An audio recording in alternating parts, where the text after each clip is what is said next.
I can just tell you this. My passion when I first started was I want to help my people. The Yeah. people that I know are seated in Kenya and they're in a position just as I was Mm-hmm. years ago. They're wondering, where am I getting it wrong? Mm-hmm. What is missing is you do not know how to go about actually having a strategy for you to land these amazing jobs because nobody taught it to us. Nobody taught it Yeah. to me. Yeah. At least when I was in Kenya, nobody ever taught it to me. Mm-hmm. And so that is the gap that I'm wanting to fill. That is, I am so passionate Mm-hmm. about helping ambitious professionals just like me who are out there. It doesn't have to be African, it could be anywhere, right? Okay. And I want you to land your dream job to make more money and Mm-hmm. lead a fulfilling life. And the only way you can do that is if you know how it works. Mm-hmm. I'm looking at my friends who we Mm-hmm. went to school with, and all of them have jobs in the IT, tech industry. Yeah. They are working in KCB as the head of tech, the head of this, the head of that. Wow. Mm-hmm. And Joanne is working in the slum in a warehouse. I was Where was working the warehouse? in Dandora. In Dandora. Yes, I know in something about Dandora. yeah. So you're working in a warehouse there? So I'm working in a warehouse. It was a very abusive environment. They kept saying you're stupid, you're this, you're that, you're Really? African. Yeah.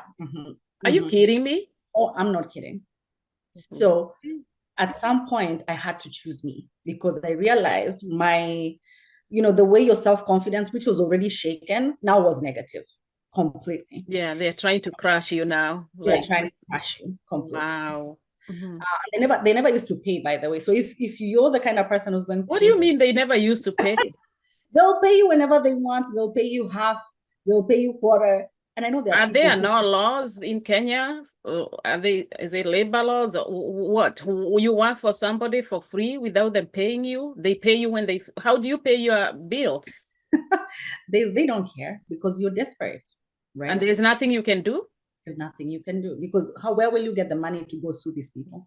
Because at that point, think about it. Maybe you're being paid $300 a month, right? Or 200. That's what they're supposed to pay you. About maybe 30, 35,000 Kenya shillings. Exactly. But remember, they're paying you like half. They say, oh, we're not doing well. We'll pay you next month. So you're being paid maybe 15,000 Kenyan shillings. Wow. Are you going to spend that money on a lawyer, or are you going to take that money and try to put a roof over your head and figure out how to eat and all that stuff? So that's how tough it is that there are so many people who are being mishandled and there's only so much they can do. That's sad. That's extremely sad. I know. And it's terrible. It's terrible. And I totally empathize with everyone who tells me, this is what I'm going through. And I have an employer that doesn't pay me. And that is why I have made it my mission to help people because I know it's not easy. I quit this job. Now I'm homeless, remember? Now I really don't have anything going on with me. So I was moving from couch to couch, Wow. people's couches. So you can Yeah. only stay for some time. You can't really stay for a long time. Yeah. So the struggle was real. That Wow. is the best way I can say it. There's a career fair that is happening in Philadelphia, and I need you to go. So she's like, I need you to go. This thing is happening in September. She's telling me towards the end of August. And I'm like, what is that? She's like, it's the National Black MBA Conference. It happens every year. This year it's being held in Philadelphia. So I need you to go. This is an opportunity you cannot pass by. Mm-hmm. And I am like, okay. So we went. And so I get there. The next day I'm with my suit, looking good. Do you even have any idea? I know she told you that it's this meeting, but did you have any idea what you are just about to walk into? No, no. She just said, Joanne, it's gonna be an opportunity you can't bypass. I need you to go. Okay. So you're getting there and there's over 10,000 people. I get there and I'm like, oh my gosh, there's so many people. So you're getting there, you're being handed your badges, the things that you're allowed so that you get into the conference with Yeah. them, right? Mm-hmm. And as I'm there, I am seeing Harvard, Yale, Princeton, God knows what else. And I'm looking at my name tag. I'm like, ish. And so I walk in and I see ExxonMobil. I see all these, Apple, Microsoft, what, name it. There were over 300 companies. They were all there. Wow. All these big companies in America, All there. and they're here to recruit. And they're there to recruit. Seriously. Like they're not there to joke. Already during the day, let me go right back. I'd already been interviewed 5 times with this company. I had a series of interviews with them. behavior, Wow. very intense. Mm-hmm. And on top of that, remember, other companies were also interviewing me as well. And that was the beginning of an amazing story. Girl, every place I went, everyone asked me, are you ready to interview now? Mm-hmm. I had like five, like of them, like companies saying, come. The biggest companies in the world, they're We fighting for you. like you. Yeah, we want you to come. Wow. Like, oh my God, this is incredible. So Is that, nothing is wasted. You can imagine yeah. when you step into America and people tell you your experience before rubbish it. That is a lie. I'm here to tell you, do not rubbish your experience I before. agree. It's so valued. Mm-hmm. It is so valued. Mm-hmm. So, and so from then on, I had this, and then I ended up getting an offer as well from Microsoft, which I work at today. But Oh, then I was like set on ExxonMobil. oh, Somehow my hold heart. on. So at the same conference, Exxon has now given you an offer lot. Then Microsoft come calling. They're like, we want to extend an offer at the same Yeah, conference. I'm on campus for us, yes. And you And say this is no. work for us. And you Say, say no. I go with it, and I had time to think. I'm like, I have two offers. Which one should I accept? That was the best thing to ever be in. Wow. The best shoes. Sure, And this so, is really God paying you double for your trouble. like, there's no way. If I think about it, there's just no way. Wow. Like, and so my first role was in that big project. It was like a $4 billion project. Whoa, And what? man, it was crazy. Like, and by the way, before I got to the US, I received a total of 6 no's, rejections from the embassy. They Oh, the told no, visa. no, Not getting a visa. without getting a visa. 6 of them, 6, and not you never once. gave up. It took the hand of God, but yes, I never gave up. The power of what? Persistent? Is that the word? Never say die. The power of persistence. But I Wow. can tell you, I laugh about it now. But when I was getting those no's, it felt like my life was over every single time. Anybody who's been told no, I just understand. I get it. I hear you. It's painful. I totally get it. I Mhm. recognize had I come at 21 to America, I would be dead or in jail today. And I will say that publicly Why? because Why do you say that? Hello there. hi, how are you? I'm doing great. I'm doing great. Nice to see you. And I'm so grateful to have you today. I don't take it for granted that you have come to my show. And without wasting time, we're going to go ahead and get started. And you're going to tell our viewers who you are, where you came from. Tell us a little bit about your background and where were you born? Where did you go to school? And all that good stuff. Absolutely. Well, my name is Joanne Marime. I'm a career and confidence coach, and I'm Kenyan born, although now I live in Texas in the US. Um, and so I was born in Kisii. I'm a Kisii myself, so I was born in Kisii, but my parents actually live in Nyamira. Even up to date, my dad still lives in Nyamira. So Kenyan born, raised and bred. I'm 37 years old, so I lived in Kenya until I was 30, and then I moved. Mhm. So I'm pretty much, just born and bred, know everything Kenyan in and out. Mhm. It's just been a very incredible journey. And so I schooled, of course, all through in Kenya. And my undergrad, I did it in Jomo Kenyatta University of Wait. Agriculture and Let's go Technology. back to primary schools. Let's start there. Okay, so for primary school, I went to, because my parents are teachers, right? They're Okay. educators. So my Okay. dad and mom, my dad was a high school teacher, my mom, a primary school teacher. Mm-hmm. You're born in a family of educators, Mm-hmm. education is paramount. And my dad and mom like never let their kids get away with anything because teachers know everything. Before you say something, they can tell what you're Yeah. you're about to do, what mischief you're up to. Mm-hmm. So I was born in a family of 4. So I have 3 siblings and I'm the youngest. Okay. And all of us went to boarding school. So from class 1 to 3, I went to Nyamira Primary School. And then from there, my sister and I, we went to Ichiro Girls Boarding School, which is in Kisii as well. What And my grade were brothers, you when you went to boarding school? Rather, I was what in grade class? 4. I went in grade Wow. 4, so pretty young. Wow. Yeah. Started in fall. Standard 4 all the way through high school, through college, pretty much.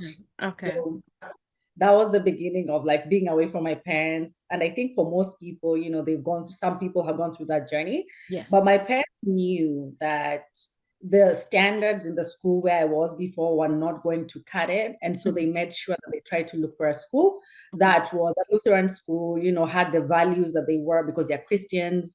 They mhm. wanted their kids to grow up in that manner. And I think they made the right choice Awesome. because, you know, when I think back on that, you know, my sister being the first one went to that school and then she went to Alliance Girls and then she graduated and, you know, she's doing very, very well. She lives in DC today, Mhm. very respectable, just rock star. I look up to her, right? Awesome. Awesome. And so similar to me. So my parents were like, if she did it, you're gonna go through the same thing. Okay. Uh, so it was always so boarding school it was. And my brothers at the same time also went to boarding school around the same time. So Oh, wow. And high school? What about high school? Where did you go?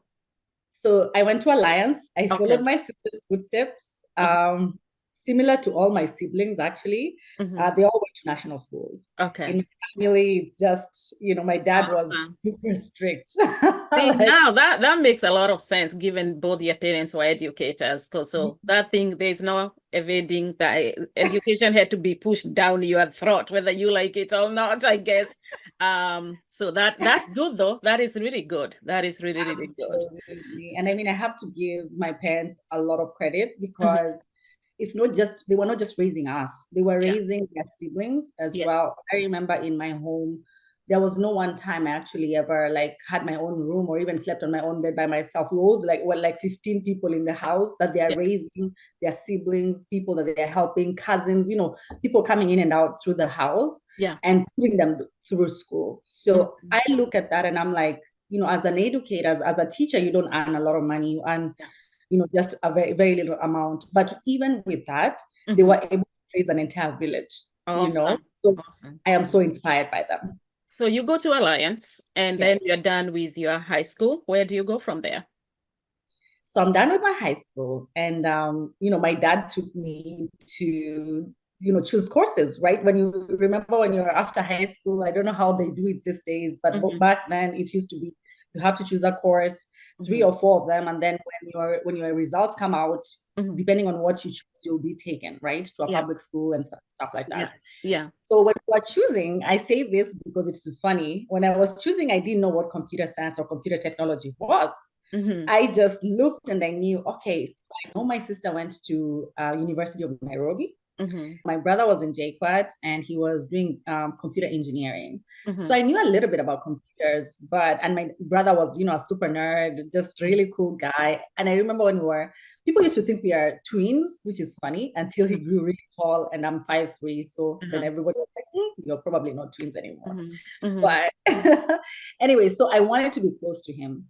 mhm, And so when the results came out, of course, I'd been chosen to go mhm. to JQuad. So that's how I ended up in JQuad. Awesome. What did you do there? So I did computer technology. Okay. And I think we were the first cohort Mhm. to actually do that because everybody Oh, else was wow. engineering, you know, Okay. all sorts of engineers come from JQuad.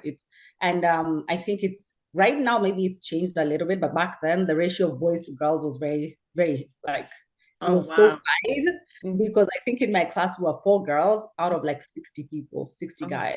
wow. Yeah, so the Crazy. gap was Four? quite Did you say four?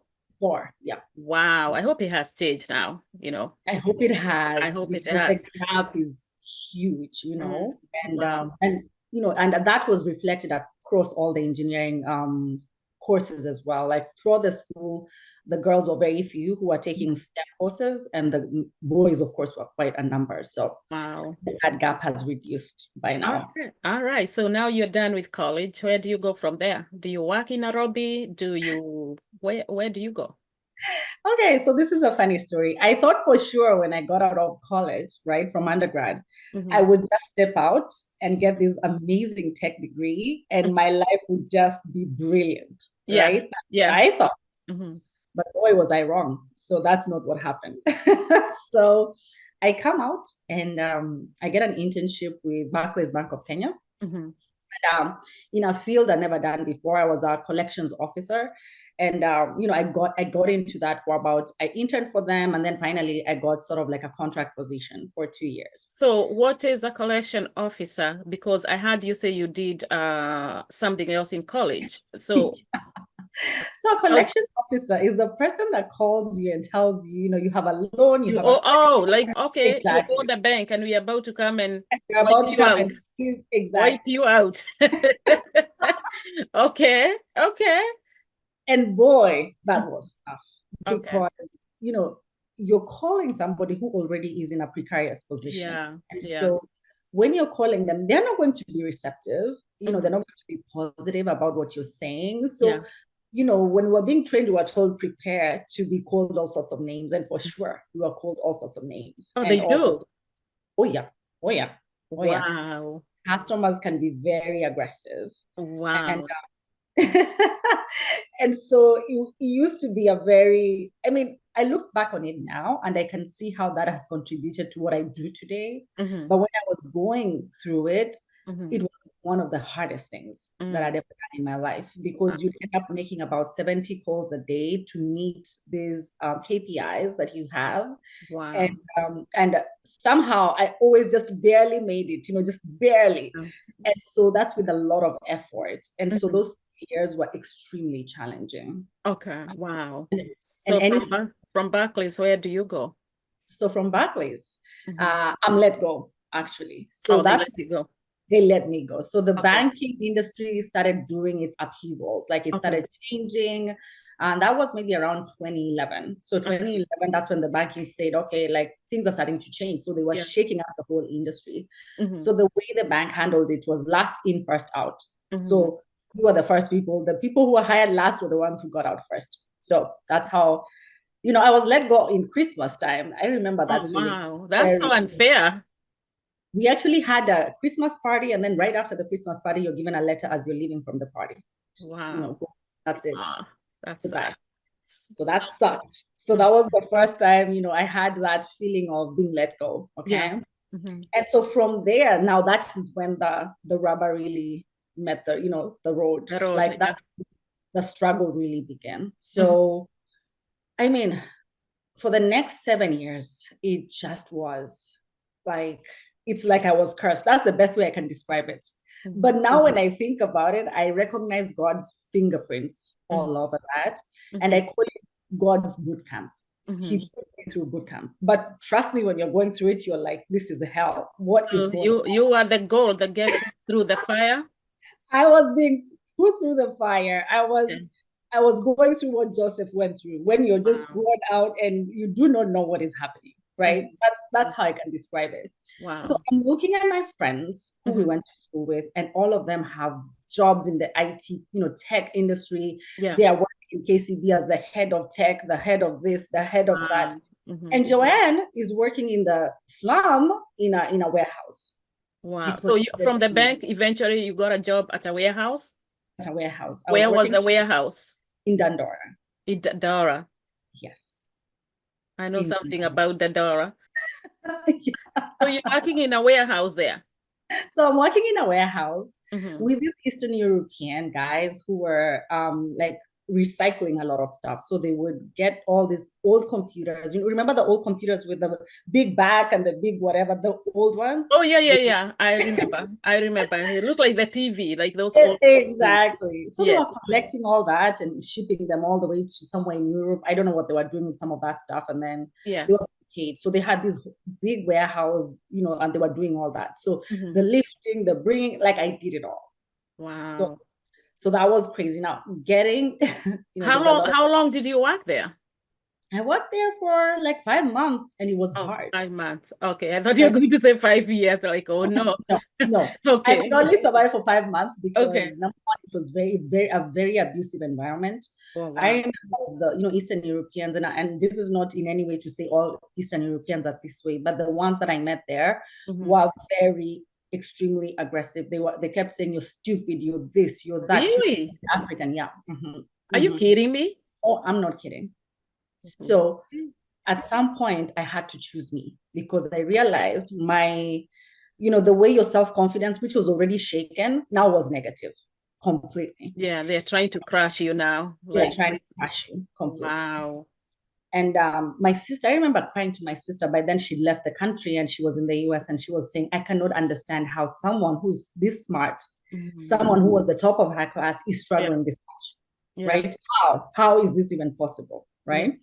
And so in tandem, she was saying, hey, let's apply for a visitor's visa. Let's apply for this. So, that's a whole parallel, but I'm still going through this struggle. Yeah. And so I leave that job at some point. They never used to pay, by the way. So if you're the kind of person who's going through What do you this, mean they never used to pay?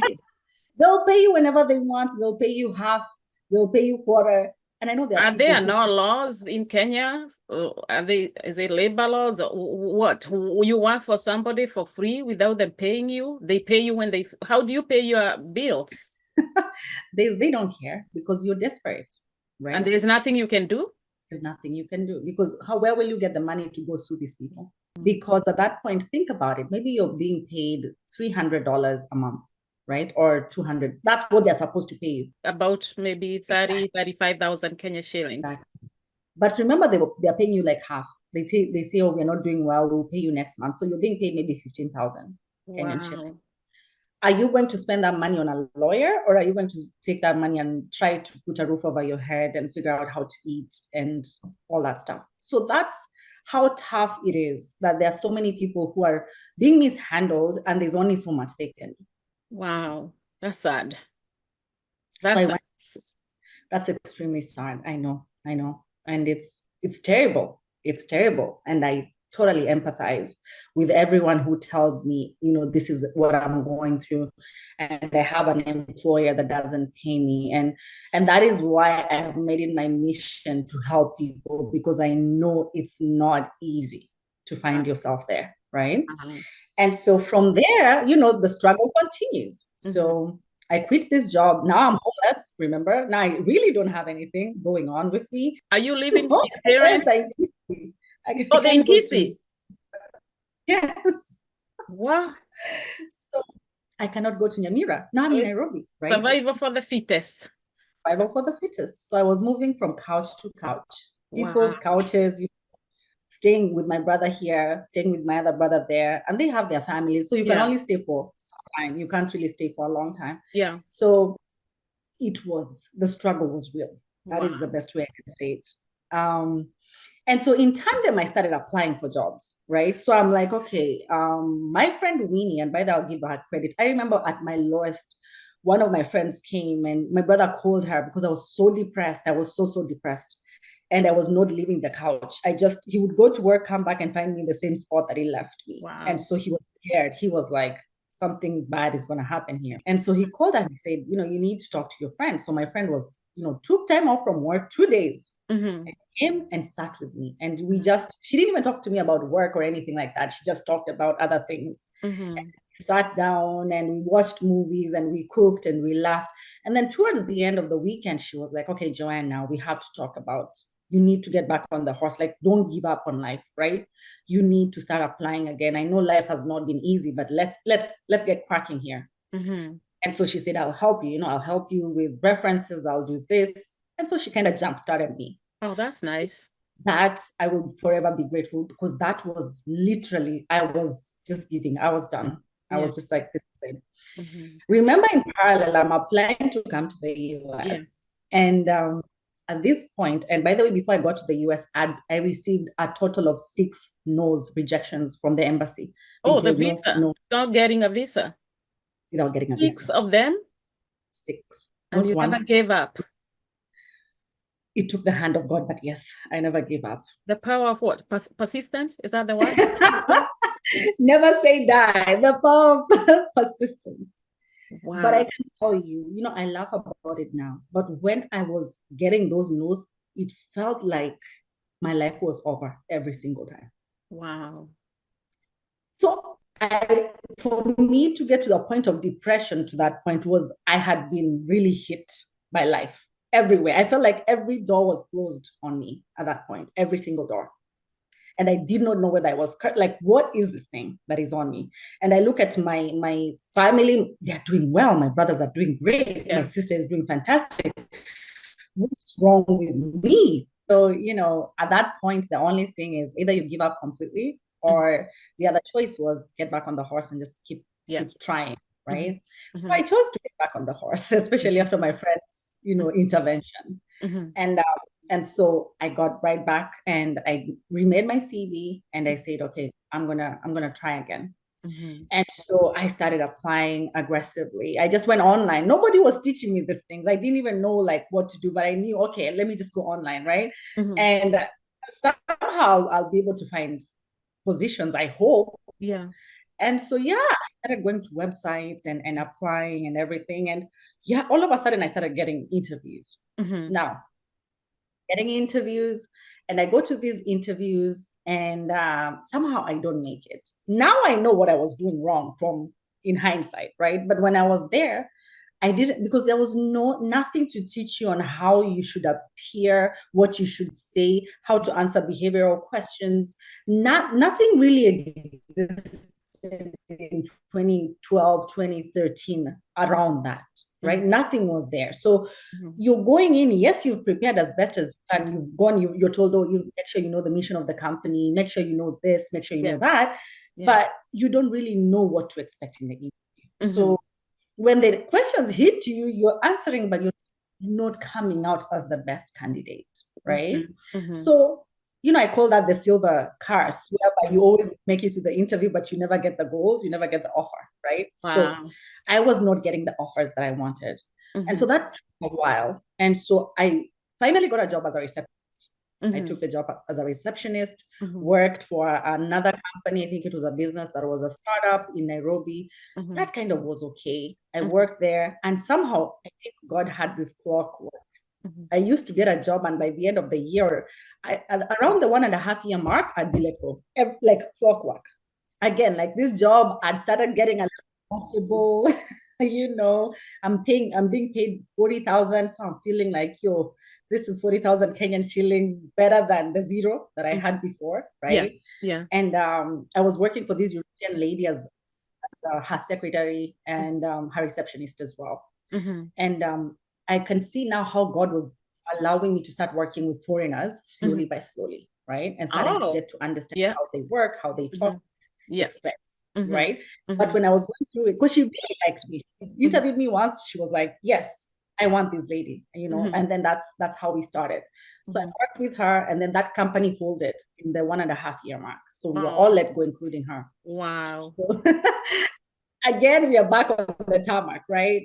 So as a foreigner, she was a diplomat. Her husband was a diplomat. She left the country. That was that. And then so I moved on, started applying again. Now I got a job as an office manager for an organization called 1 Acre Fund. I know you must. It's a non-profit. What is it? 1 Acre Fund. No, I have 1 acre, like 1 acre.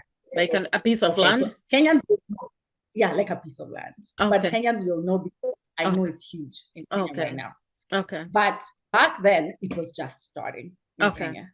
So these guys came to Nairobi and they were trying to figure out, how do we get an office? Apart from Barclays Bank, it sounds like you're working from people who are just coming from different places around the globe.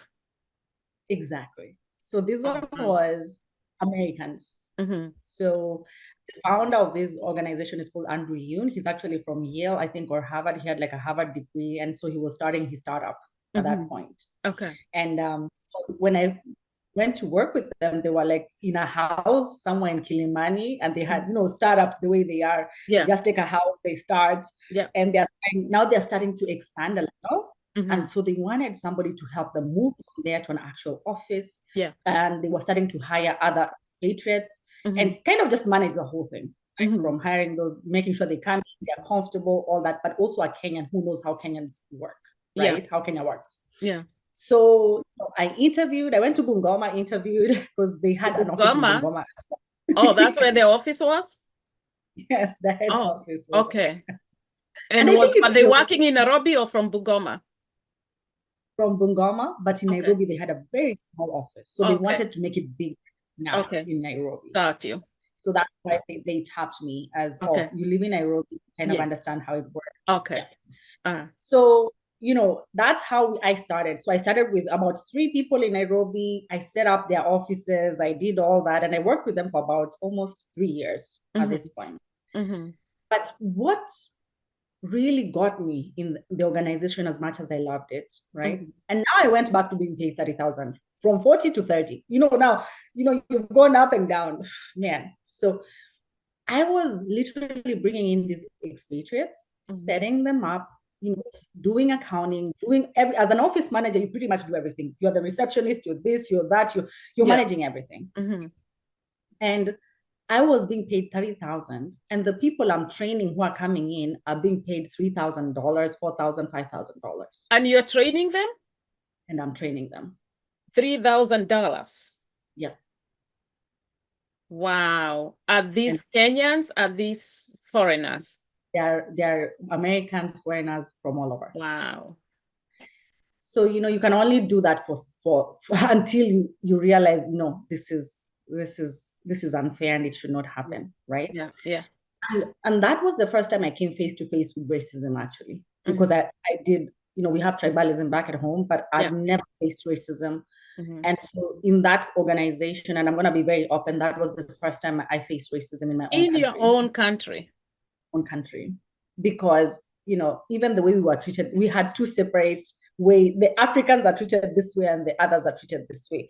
Two separate HRs, two separate, it was almost like apartheid, like separation. It boggles my mind when I think about it today, But because you're desperate, what do? At least you have a job, right? So I went through it, but I did learn a lot. I learned how how white people work, how Americans work, how they want things done.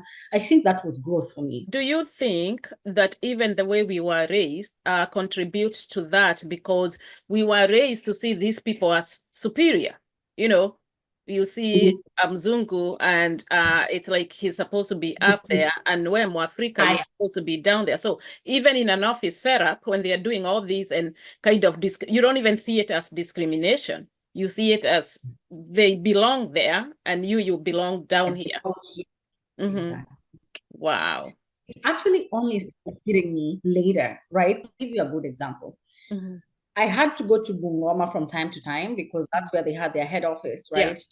For training or for some stuff that used to happen. I was not allowed to get a plane ticket. I was allowed to get on a bus and get there, and everybody else would get on a plane and get there. Wow. And so you'd been on the bus all night and you're feeling like you're about to die. And these people, for some reason, because they're white, they're better than you, and y'all are going for the same meeting, same everything. Did you think about that? Did you ask yourself questions sitting in that? That's when I started asking myself questions. Yes, because I started saying, this is what? This should not be happening. Did you ever raise it with them? I did. And when I left, I remember there was a huge outcry, and I think that it's still there, whereby I think a lot of the people formed like a board, and they took their cries out to these guys, to the owner and all that, and then they raised it with the Kenyan government, and it became a huge thing. And they say they're changing, but I don't know what happened because I left. Okay. But I did receive a petition that said, Joanne, do you want to sign the petition? Years after I left. Oh, really? After you had left? So some other people, some other Kenyans rose up and said, this is good for them. Good for them. Okay. And I did sign the petition because I knew exactly what they were talking about. Okay. Right. Awesome. And so anyway, so moving on from 1 Acre Fund. So now I didn't wait to be fired. You fired yourself, or I guess you fired them. Exactly. So now I said, okay, now I've dipped my toes in the nonprofit world, right? So let me start looking. So I started looking, and I got another job at an investment firm. My goodness, I just forgot what the name is. But anyway, it's also big right now. Okay. And again, they tapped me as, come be our office manager because you've done this in that other place. Come help us operations, A, B, C, D. But this one was African. So thank God. So when I went to the interview, I was actually asked by the CEO, how much do you want to be paid? And I undersold myself. Oh my gosh. Again, So I said 75,000. And I thought that was a lot of money. That was double of what you were earning. Um, 75K was like you just hit a home run. yeah, I was like, man, I have arrived, you know. But now I think about it and I'm like, Joanne, oh my God. And I Wow. know this is, again, some of the things I'm trying to educate people out of. Don't undersell yourself, Yes. right? Yes. Mm-hmm. So they pay me, I start working for them. And now because I've become more smarter, I didn't stop applying. I worked for them for maybe around 2 months. In parallel, I was applying to Mm-hmm. other jobs as well. Mm-hmm. And so all of a sudden I got this job in another nonprofit as Mm-hmm. well. And it said, you know what? It's called AFIDEP, African Institute for Development Policy, and it's Mm-hmm. all Africans, which Mm-hmm. again, I now made sure it's all Africans because I was like, these white people, Yeah. for right now, I want to deal with them. Okay. Uh-huh. Mm-hmm. And so I started, I had applied a while before, interviewed, and they kind of taken their time. And so when they came, they were like, Joanne, they gave me 150K at that point. And I was like, dude, I don't care about this 75K. Goodbye. It was a That's quick, not like, let me double. go. So I Mm-hmm. left. And again, I went to be their office. Mm-hmm.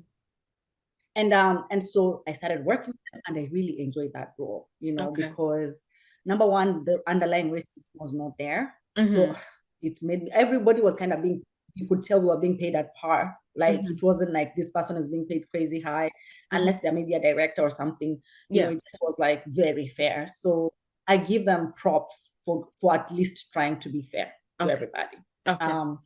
And so I worked there. And so at that point, in parallel, I'd been applying for the green card, Mm-hmm. for years. Mm-hmm. And it was always no, no, no, no, no. On top of the other visas, right? On top of like So visitors, you're doing the green visitors, card and the visa application, and they are all like, and the okay. visa. No, no, no, no. And remember, every time you're doing that, it's money that you're paying Yeah. that you don't have. Yeah. So that's the most painful part about getting a no in a visa application, because you're literally struggling, and then you paid what, $300, $200, whatever amount you paid, Yeah. and it comes as a no. It's like it sets you back a million times. So anybody who's been told no, I just understand. I get it. I hear you. It's painful. I totally get it. Mm-hmm. And so, when I was now 29, my sister kept saying, Joanne, did you apply for the green card? I said, yes. She said, did you check? Mm-hmm. I was like, I don't want to hear anything about the green card. Okay, I'm done. Like, I know God wants me to stay in Kenya. Mm-hmm. Now, I'm using God as like a shield. Right. Stop Yeah. asking me to keep, because I'm tired. I'm tired of being told no. I'm done. And now you're And getting good job. now, You're getting a job paying you at least 150K. So you're getting comfortable too. I'm like, I don't like, yeah, God has said I need to stay in Kenya. So I get it. I'm supposed to stay here. Or at least that's what I thought. Mm-hmm. And the way somebody keeps asking you until you're like, okay, to get you off my back, I'm just gonna check so that I can continue with my life. Yeah. So she kept asking me every week, did you check? Did you check? Did you check? I'm like, so finally one night I just said, okay, you know what? The results came out I think it was in May, and I checked July. So you can imagine 2 months have 2 gone, months. and I'm just checking. Wow. I'm like, I'm rebellious. I'm like, I do not want, because I'm tired. So I finally checked, and I almost fell from my bed because it was in midnight, like, or something. I was like, and you're like, you got it. You got it. Like, wow. And I'm like, first I thought it was a prank. So I take a screenshot, I call my sister, and I'm like, and she picks up and I'm screaming, and I'm like, I think I got it, but I don't know. Like, just take a look at the screenshot and tell me whether I'm seeing the right thing. Because that's how much I thought it was not true, because I'd been told no every time. And so, and so she looks at it, she's screaming, I'm screaming, we are praising God. It was such a wonderful moment, because she'd been on the journey with me, and she knew how depressing it had been. So now, it's full gear, it's time to get everything together. I go for my medicals, everything turns out to be well. And you know how God is ironical, and I want to give him praise and glory. The whole time when I thought he was telling me no, he was saying wait. That he wasn't saying no. He was literally, because those 10 years were invaluable. I recognize, had I come at 21 to America, I would be dead or in jail today. And I will say that publicly. Why? because Why do you say that? I was not ready. I was not ready for the challenge of coming to America. I was not ready for what it takes as an immigrant to really just hit the ground running and to have that focus. I was not ready. So I recognize that God knew that and He needed me to mature and go through that so that by the time I got here at 30, I was ready. Okay. I was so ready and I knew like I was laser focused. I was coachable at that point because I was that desperate. Anything somebody was going to tell me as a person that I knew had the knowledge, I was going to listen. Do it. Okay. I was going to listen and I was going to do it. But had I come at 21, I swear, I don't think I would have. So, because I thought I knew everything, right? I thought everything should just smooth everything. So I give Him all glory and honor. And I totally get it now. Whenever I get a wait, I just wait because guess what? I'm growing up a little bit more. And so, and the other thing I want to say here is, you have to have like those people, the cheerleaders that were there when nothing was working for me. So my family, they held me up. My dad was always there to tell me, "You're doing great," even if when he felt like I wasn't doing great. My sister, most of all, my biggest cheerleader, she never gave up. She always used to be like, "Joanne, if only I can make you land here. I know you are going to blow up. I just need to get you here." So she had the vision before I ever had it. She had way more faith than I ever did. So I had the props. Awesome. So now you got this green card. It's time to say goodbye to Kenya and say hello, America. Yes.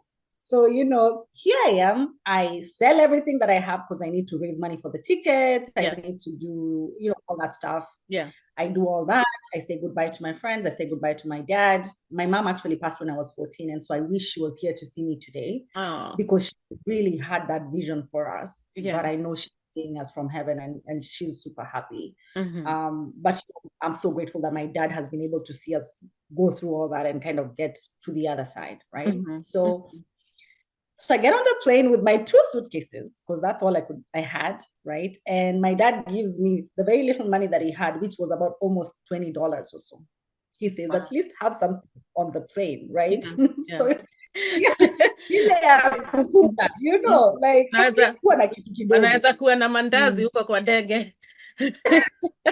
Kwa ndege ama mtu ukikanyaga nyanya ya mtu hata kama ni kwa ndege unaweza lipa kidogo. Yes, I got you. So of course nikakula nilienda Amsterdam vile mnasimama hapo. I think I ate. So by the time I was getting to BC when my sister was picking me up, I had like less than $4 to my name. That's it. And 2 suitcases. That's it. So I get there and I kiss the ground. I remember kissing the ground and saying, yani hii ndio ile America nimekuwa nikisikia hizi miaka zote. You literally did that? You literally kissed I literally kissed the ground and I was like, God, thank you. And I remember making a promise then and saying, God, if you help me, and I think it was a covenant. I didn't know it was a covenant, but I recognize it now. But I made a promise and I said, God, if you help me, I will go back and help your people. Now, did I know what that meant? I didn't know. I just wanted God to help me at that point. And so my sister comes, she picks me up, she takes me, she shows me a little bit of the sites because it's day one. And then, we have a really good weekend. She takes me to the mall. She takes me, just to kind of orient me to the place. On Monday, she's going to work. She says, in America, watu wakaangia walalangi hapa. You hit the ground running. Kazi, asked her, so how do people look for jobs here, right? Like, how does it work? She said, well, while we're in the mall, did you see there was like help wanted signs? So she said, just walk around today. Don't just sit in the house. Go walk around. And if you see a help wanted, go in and just present yourself. She didn't know that I was actually going to, as I said, I was coachable at that point. So she went to work, came back, and I had a job. She was like, wait. Where did the job come from? How? And I'm like, you told me that if I see a help wanted sign, I should walk in and ask. And that's what I did. And they said, could you have a resume? I came back home. I sent them the resume. they gave me the job. Like, Wow. she was like blown away. She was like, okay, I guess. Because she was That's thinking awesome. Where was this first job? Chipotle. Oh, Chipotle. Chipotle. Oh, okay. All right. Awesome. That's my daughter's favorite restaurant. It still is my favorite restaurant. I have to have Chipotle every week. Oh no, we love Chipotle. Okay, so That's you my now first. got hired. I got hired. And Wow. remember, because we'd been applying for schools, another miraculous thing that I want to share here is in the years that we were applying, I'd kept on applying for scholarships. I'd kept on applying for, student visas. So I needed to Okay. get a school and Okay. all that. Mm-hmm. So I used to get the schools Mm-hmm. and I used to get the scholarships, but every time I go, I'm told no, either way, like all these schools, but it was always no, like Wow. no. I thought it was easier to like get a student visa, No. especially you had all your qualifications throughout high school to uni in Kenya. They used to say you will go there and get married and you'll never come back. Like, Wow.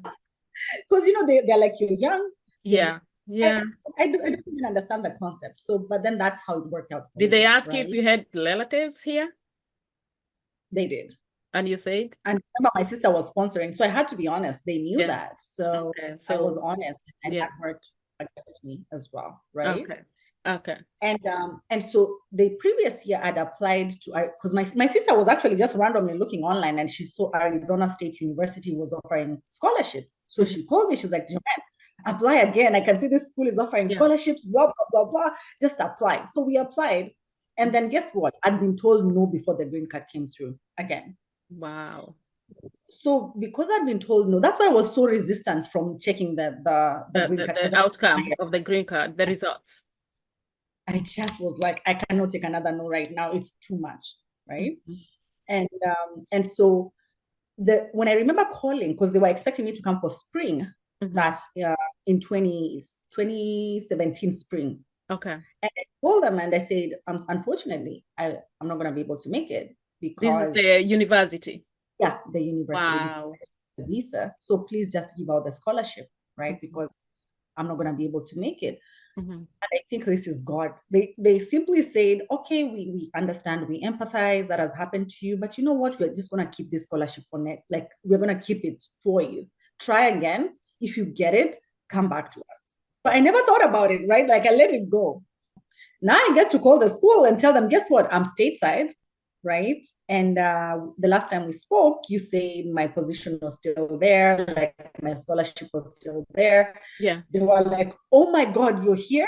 Okay, we can take you for the fall class, Mhm. like Mhm. come in the fall. So Yeah. I arrived in May of 2017 Mhm. and fall was going to start in August. So now Yeah. I had 3 months to stay in DC and then go to Arizona for school, Okay. right? That's how it worked out. So I Wow. tell my sister, hey, guess what? The school said, yes, they still want me to go A, B, C, D. And she's like, wow, that is amazing. I mean, yeah, that's what I wanted for you. Go to school because it's Yes. going to really make a big impact A big on you. difference. Yeah. Now, the scholarship was not 100%. It was about 60% Okay. at that point. And it was a whole bill was $100,000 for tuition. So I still have about $40,000 to pay. Mm-hmm. I'm like, where is this money going to come from? Because I'm working, a minimum wage job, right? And I'm just stumped. I'm like I really want to go, but what am I going to do? Where is this money going to come from? And you didn't And know about applying for any other scholarship. You just knew the university scholarship and that's it. and that's it. And I wanted to go so bad because somehow I knew that was the place for me. Yeah. And I interviewed them. They'd interviewed me. I'd interacted a lot with them. And I knew this program was what I wanted to do for sure. Yeah. So I was just stumped. I was like, oh my gosh, so what do I do with this 40,000? My sister's like, I can take a loan, like whatever it takes, you need to go. Wow. And I'm like, willing to take 40,000, like that's for me. In my mind as a Kenyan, you can only imagine how much money that is in my head. I'm Hey, like, we all need a sister like your sister. She was going to take a 40K loan for you. for me, she's like, if all else fails, I'm gonna take a loan. Don't worry, but you need to go. And I told her, how are we gonna pay this thing? Because it's a lot. She told me the return on investment is worth it. I promise.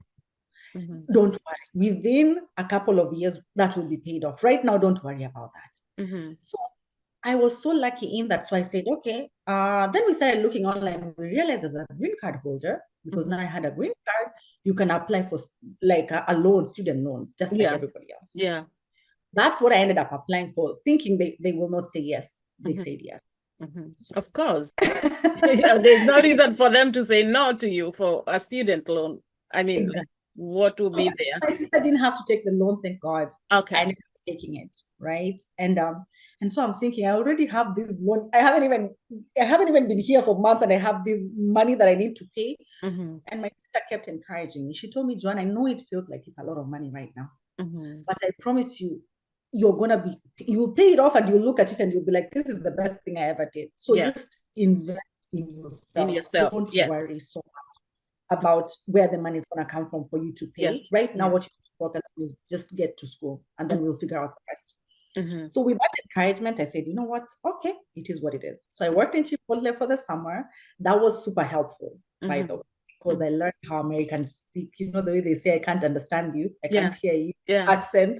You're this, you're that. Say that again. And guess where they put in Chipotle, when you start working, they put you're the first person that you're meeting the clients from the get. Where they make the burritos? So you have what? Exactly. Where? And now these people come in telling you, I want this and this and the other. Do you on bowl or what?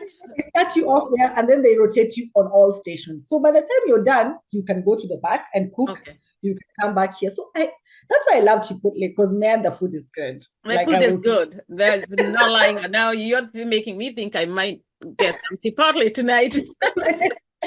No, it's really good. It's really good. And did they give you guys free food if you work there? Yes, as a staff member, you're given a break. So I used to do like 8 hours or 6 hours or 4 hours, depending on what the day is and the shifts are. So if everyone gets a break, and in your break you're entitled to a free meal, so you get free meal and a soda and whatever they're doing that day. And at the end of the night, like if you're closing, like most of the time I used to like the evening shifts, because then we close and then we go, you can take most of the stuff that when you're done at 11, when they're closing, right, whatever is left over, you can take that home. Oh, you can bring it home. So free meals. I remember now in our house, in my sister's house, there was always Chipotle everywhere, because there's food coming in and stuff. I used to bring it all the time. Long live Chipotle. Long live Chipotle. Okay, so now that's your first job. Then summer comes. Fall comes. So August comes. Arizona? I go to Arizona. My sister has never been to Arizona. Nobody has ever been to Arizona, but she's like, okay, it's time to go to school. So, we pack up everything. And my sister took me shopping. She was like, Joanne, you're going to be doing interviews. So let's go shopping. Let's get you a nice suit. And so for the first time, we go to Marks and Spencer and all that. Why are you buying suits going to college? I don't know how my sister knew, but she just was like, you need a nice suit. Okay. Like, because you'll be going for interviews. And I asked her, why? It's, I can just get something when I get to Arizona. She was like, no, I'm going to buy you a nice suit and just a nice shirt. Just to, at least one nice thing that you can wear. Yeah. Okay. So she took me, and so we went to Macy's. We bought a Marks. I still have the suit. It was a Marks and Spencer shirt and a Calvin Klein suit. And it was like $250. I was like, oh my gosh, that is a lot of money. And so I'm sure you are converting everything to Kenya shillings to try to figure out how much money that is in Kenya shillings. I almost was having a heart attack. She's like, Joanne, you need to stop converting, because if you start converting, you'll never do anything in this country. No, that's true. Don't convert, just take it. And that's why I speak highly of her, because I don't know how she knew. I think it just was God opening up a way and moving some of these things I'm going to need them. Yeah. And I didn't know. And so she puts me on the plane. My brother-in-law is there. They give me, he's like, because I'd been saving up the money over the summer, right? Yeah.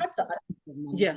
But again, you know how expensive it is. Yeah. There's, new room, you're figuring out transportation, you're figuring all that stuff. So I needed all that money as much as I could. So were you going to stay in college, or were you going to stay? I stayed in college. Okay. Okay. Yeah. I stayed in college at first because I was like, my sister was like, stay in college. And then when you figure out after a semester or two, you'll figure out if you want to stay outside or Okay. stay All with right. the and whatever. I didn't have electives anyway, so that wasn't Okay. an option. So he was like, just stay in school. Okay. So the good thing about the school is it's Thunderbird School of Global Management, Arizona State. That Yeah. is the best school I would recommend to everyone. Like it's amazing. It's super internationally focused. So they understand international students. They know your struggles. They know Yeah. you don't probably know anybody Yeah. at all. So they're super prepared for you by the time you get there. Okay. So I get there, I was reading through it. It's desert, so they tell you come with boots, like beware of tarantula. Like I'm like, are they being for real? Like. And then when I get there, yes, it's a desert. They're actually telling me the truth. It's super hot. It's super this, so you need to be prepared. Right? Yeah. And so I get there at midnight, and it's so hot. I'm like, where the hell have I decided to go? What am I doing with my life? It is. What month was it? Was it August? You got there in August? Wow. Super hot over there. I was like, I've never been this hot in my entire life. What is happening? What did I just do to myself? Coming from DC where it was kind of mild, and then all of a sudden this heat, I was like, I don't know how I'm gonna do this. Yeah. Anyway, I said it's okay. So we start, I get to school, and then it was a weekend. I think it was like Saturday, and then Monday was when everybody else was getting there, and we were starting the semester. So Monday gets there, people come in, and we start what we call foundations. So foundations week is a whole week when you first start. The entire cohort, every new student, you come in, you come together, and you have these crazy team building activities all week that are supposed to make you gel and work as a team. By the time they're done, you guys, that whole thing of I'm white, you're black, you're this, you're that, you're from this country, that country, done. You don't have it anymore. So break the ice. They break the ice for you forcefully. So by the time, so that feeling of I'm black or I'm Kenyan or I'm what was wiped out by the end of the week because we did so much. That's good. And they really do a good job of making sure all of you interact at some point. Okay. At one point, this day you're with this group, the next day you're with another group, the next day you're with another group. So you all finally get to know each other. Okay. So that's another great thing that I think I loved about this university, and I think American universities, they care enough to try and get you through that kind of just inhibitions that we have and the cultural divide that we also have. Yeah. And so I go, and then now the other thing during that week is I met this career coach, and she told me, Joanne, you're a Black woman in America. Okay. Wait, that's your first week of college? That is my first week of college. Yep. Okay. And in that foundations, all the activities and everything that we're doing, part of it was they're starting to speak to you about careers from the get. Yeah. So the one thing that they told us, the first thing they told us, I remember in our first assembly when we were all together and they said how welcome, blah, blah, blah, blah. The other thing was, you think you're here to get an education, but you're actually here to get a job. That's what they said. Yeah. And I was like, what kind of school is this? Say that again, because that is so true. You're here to get a job, not an education. But you're here to get a job. I love that. And I was like, okay. And they said, we will elaborate. By the time you made it here, by the time you made it through the interviews that we put you through and everything that you did for you to actually get accepted in, right? And to actually be here today, it means we know you have the capability of finishing the degree. So we know that you will. Yeah. But you're paying $100,000 here. What is going to be return on investment when it's all said and done? It's a job. So we are here to make sure that you get a job. That's what you should be doing. They're just so as much as you're here, yeah, exactly. And I will never forget that. And that's what I keep asking people these days. Yes, you want to do your master's or you want to do this or that, ABCD. That's okay. That's what you should be thinking about. Yeah.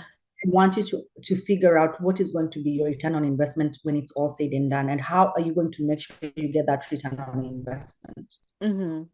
Because once you get that piece of paper, it's not going to give you a job. You have to do something extra to make sure that that piece of paper gives you the job.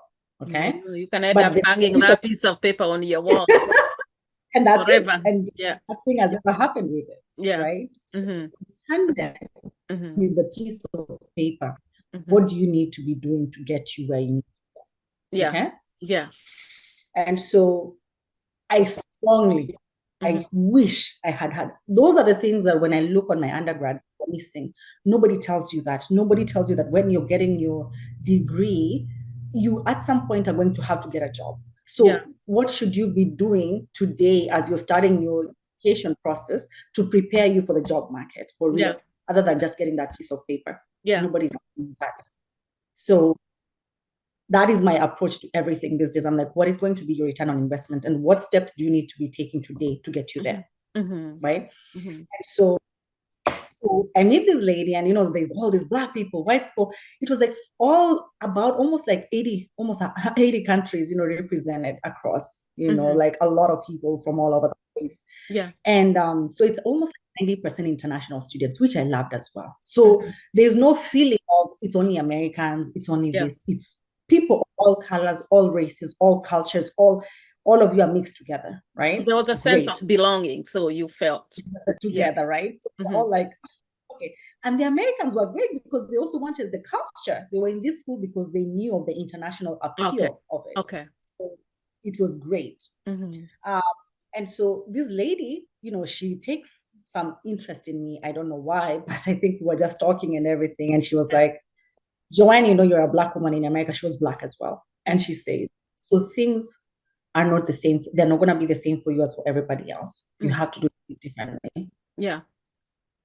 And so I was like, whoa, okay. First, nobody had ever called me a Black woman because, and then she's like a Black woman in America and ABCD. So it hit me, okay, let me listen. What is this lady trying to say, right? And she was like, Joanne, if you do the things I tell you, it's going to be great. If you don't do the things I tell you, it's going to be really hard. Don't be like everybody else who thinks they have time. Because in your master's degree, you have 2 years. 2 years go like this. In no time, you'll be graduating. And you wonder what happened to the time, right? So she's like, you need to do things today. Don't be like everybody else here. And boy, as I told you, I was coachable, right? Super duper coachable.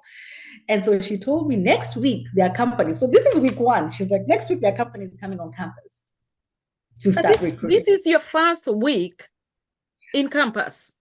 In campus, in Arizona, in everything. I don't know anything. In Phoenix, like nothing. I'm just there. And you are like 3-4 months from Kenya.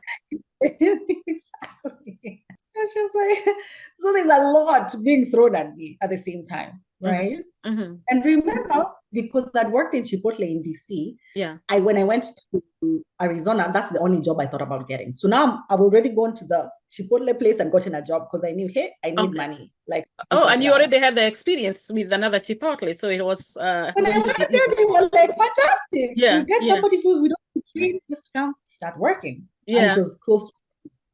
So I had a job already. And so she says, hey, you need to start getting prepared. Send me your resume. So I sent her my CV, which was like 5 pages. And she looks, I thought she was going to think it's ridiculous. And she was going to tell me like, what the hell is this? Because it has like all the duties that you've ever performed. It doesn't have achievements. It doesn't really say what you achieved when you are doing that. It's just us listing everything that you've ever done. And so it was a terrible CV. It was terrible. So she looks at it and she said, Joanne, we can work with this. I'm like, in my mind, I'm like, she's being ridiculous. But I say, okay, it's okay. And so she starts at night. So after all those activities at night, I used to like go and meet with her and be like, she'd be like, okay, change this. And she wasn't doing it for me. She was showing me. You like, how to do it yourself. I love that. She was like, I need you to, she'd give me notes, remove this, put this, do that. So by the end of the week, I had 1 page. We'd managed to cut it to 1 page, thank God. And now, we had some achievements on it. And it was, I still look at it and I'm like, I cannot believe I got jobs from that one because now I know better. But still, it was way better than what I had to begin with, right? And so she's like, good enough. It doesn't need to be perfect. This is good enough. When I look at it now, with the knowledge that I have and being a career and confidence coach, I feel like I could have done way better. But at that point, it was good enough to at least present, even if it was just for the first time, right? Because it was my first time doing it. And so the next week rolls along, and these companies start coming, one by one. And they normally used to come, and they'd have like time over lunch hour to present who they are, what they are trying to do, who are they recruiting, what positions are open, stuff like that. Mm-hmm. And so remember, I'm working at Chipotle. So Mm-hmm. I know ExxonMobil is coming on campus, Pepsi, all these great companies were coming on campus. Mm-hmm. I don't know what ExxonMobil is.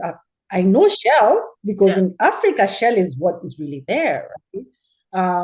I've never had BP. I know BP. I don't know ExxonMobil. And everybody's buzzing, like the entire campus, all the students are buzzing. And I'm like, why are people buzzing? But for me, I wasn't bothered because I was tired. I was like, I need to go to work. I just had a full day of class. I need to nap a little bit so I can get time to actually be up and running for the rest of the day. As I'm going to nap in my room, I meet this Somalian guy who was East African. We'd met before as well during that week, because all the East Africans, we kind of had our own dinner just to say, hey, East Africans, welcome, come here, So he's like, Joanne, where are you going? I'm like, I'm going to nap. He's like, how are you going to nap? And ExxonMobil is on campus. Exxon is in town. Like, who is ExxonMobil? Like, I don't know. And he was like, I don't care whether you don't know. And like, right now. And I was like, okay. He said it with such authority that I was like, okay, I'm going to go. So the whole like going to nap outside the window, I went. And I went for the info session. And so when I got there, everybody, like it was full. I was like all the way at the back. And so I'm like, wow, everybody's here. So they speak, they talk about what they do, the way they're the biggest oil and gas company, blah, blah, blah, blah. And they're here, they are recruiting for finance students, right? And remember, I'm a computer scientist. So I'm like, there's no way they would ever consider me, right? And since it was first week of school, I hadn't decided on a major. It was an MBA, yes, but what major? I don't know yet, right? And so then I was like, anyway, what's the worst that can happen, right? They said once they were done with their whole session, they said, if you're interested in any of the positions we've put here, go ahead and give in your resume, give it to us. We'll look at it today, and we'll shortlist people for interviews tomorrow. So I was like, okay. So I printed out that resume that I'd made,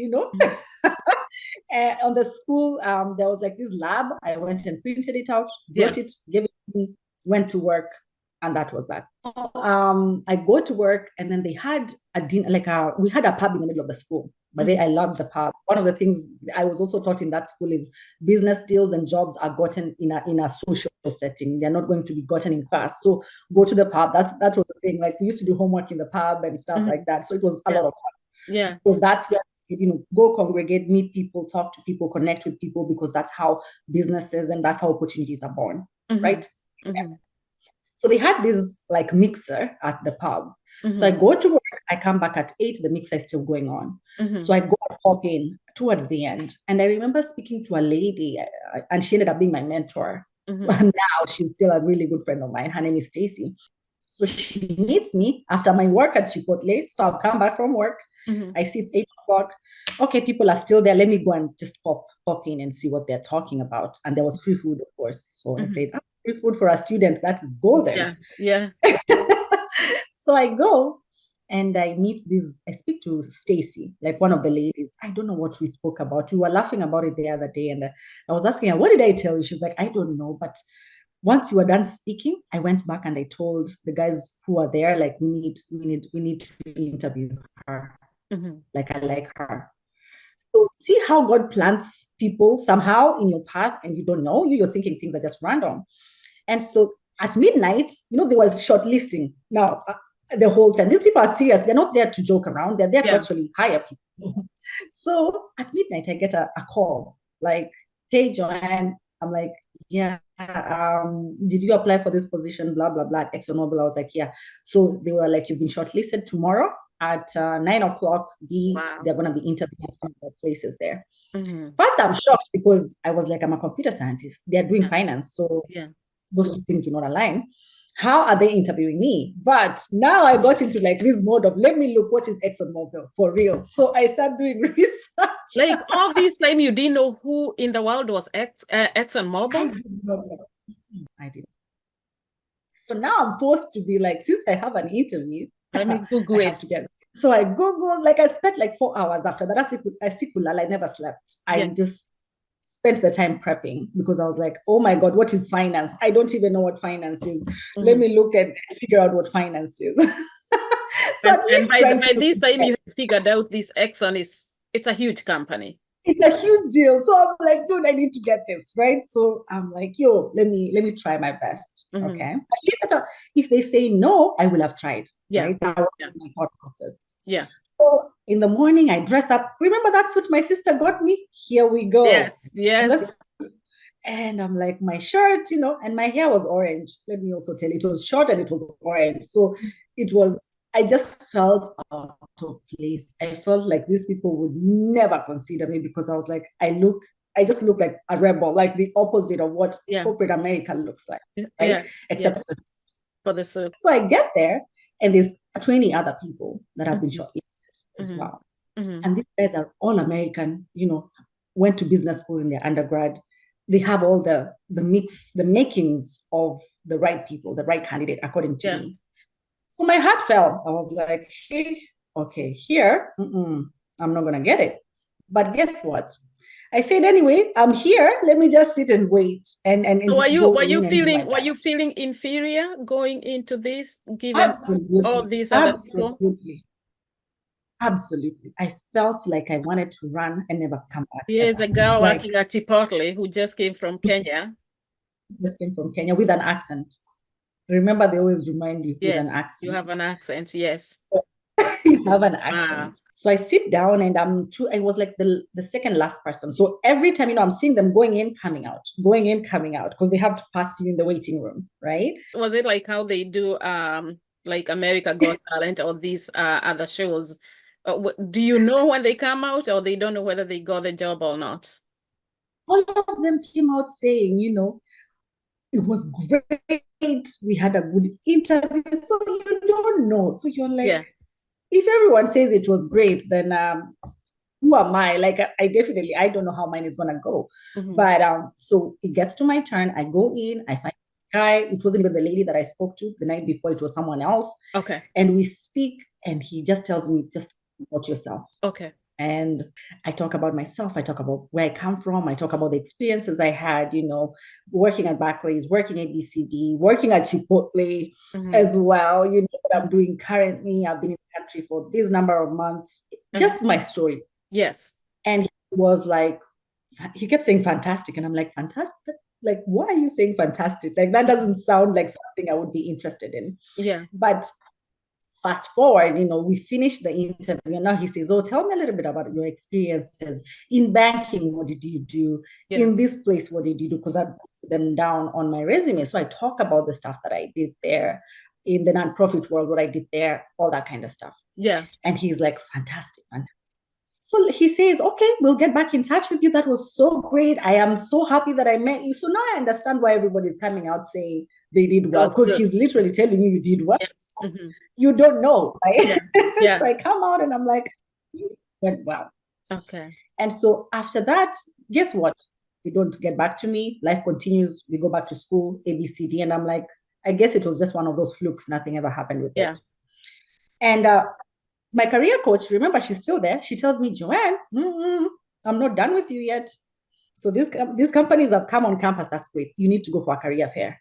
There's a career fair that is happening in Philadelphia, and I need you to go. Flying all the way from Arizona to Philadelphia.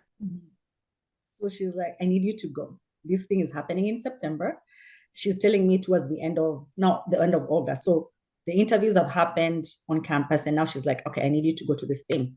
And I'm like, what is that? She's like, it's the National Black MBA Conference. It happens every year. This year it's being held in Philadelphia. So I need you to go. Remember, you're a Black woman in America. This is an opportunity you cannot pass by. And I am like, okay, how much is it? Are you feeling like life is moving so things are happening so fast for you, Joanne? I mean, like you arrived here in May, You got a job with Chipotle. You got accepted into a university. You got the scholarship. Then, while you're thinking about the rest of the money, you got the student loan. Then you're in Arizona. You have everything is happening so fast. I just was overwhelmed. I was like, what is going on? But everything that is happening to you though is good. It's not like bad. Everything is just like God is paying you for all the All the painful time. years you had to experience back in Kenya. Absolutely. You are so right. I look at it as God, the way you're a slingshot, Mm-hmm. he basically pulled it back and let go. Wow. So he shot me into my destiny. That's the best way I That's can what do they it. call a good measure, Shake, shaken together and press down, overflowing. shake it together, Yes. overflowing. So I'm like, okay, now I'm a good student. I say I'll go, but I don't have them because tickets, right? I have to get a ticket. I have to get somewhere to stay. And the conference is not free. I have to pay for it. With my money that I'm making at Chipotle, I can probably only afford either food and a place to stay, but I cannot afford the ticket and I can't do it all. Yeah. So the lady says, okay, I sit on a committee that is handing out scholarships. I'll pay for the conference. Wow. Awesome. Look at God putting people in That is front, God. like just there. So you don't worry. Now you figure out the flight. So I call my sister. I'm like, there's this thing I've been told I need to go for. I have the money for accommodation and food and everything. I just need the flight ticket because the registration fee for it has already been paid as well. Mm-hmm. My sister's like, okay, I'll pay the ticket. So my Mm-hmm. sister pays for the ticket. Okay, now I don't have an excuse. My little suit is there. Mm-hmm. So I go for, it's called what? Dress for Success, a Yes, nonprofit. yes, I know it. I know it. Yes. So So you I go, I go there because I was gonna be gone for 3 days. So I knew yeah, I have my good suit. I need at least two more now, right? yeah, So yeah, yeah, I got to Dress for Success and I get two additional suits. And I'm yes, like, okay. Now I feel like I'm professional. So I can go yes. to this thing and I'll be okay. Now you got So a pep on your steps. exactly. So I Mhm. get to Philadelphia and everything is okay. I was sleeping in this small place where we were sleeping on bunker beds. Mhm. We were paying like $30 a Mhm. night, but it Yeah, worked. So yeah. I had somewhere to sleep and shower. That's all I needed. Okay. We're good. So the next day, I wake up and we were like about 10 students from our school that decided to go that year. Okay. Everybody didn't go because they thought they had time. So Mhm. they didn't bother.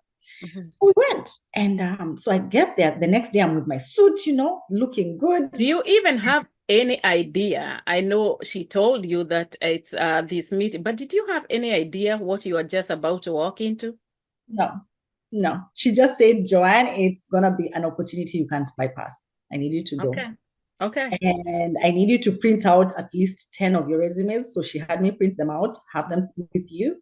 Mhm. Remember when you're going there, just go and speak to these companies, put yourself out there and Mhm. just do the things other people are doing, right? Mhm. So I knew, okay, I was just going to follow and do what other people are doing, other students. Mhm. And so every person is normally given, when you join school, you're given your tag with your name Yeah. and the logo of the school and all that, Yeah. right? Mhm. So I have my little tag that has my name and Thunderbird School of Global Management, Arizona State. It's Mhm. there. Mhm.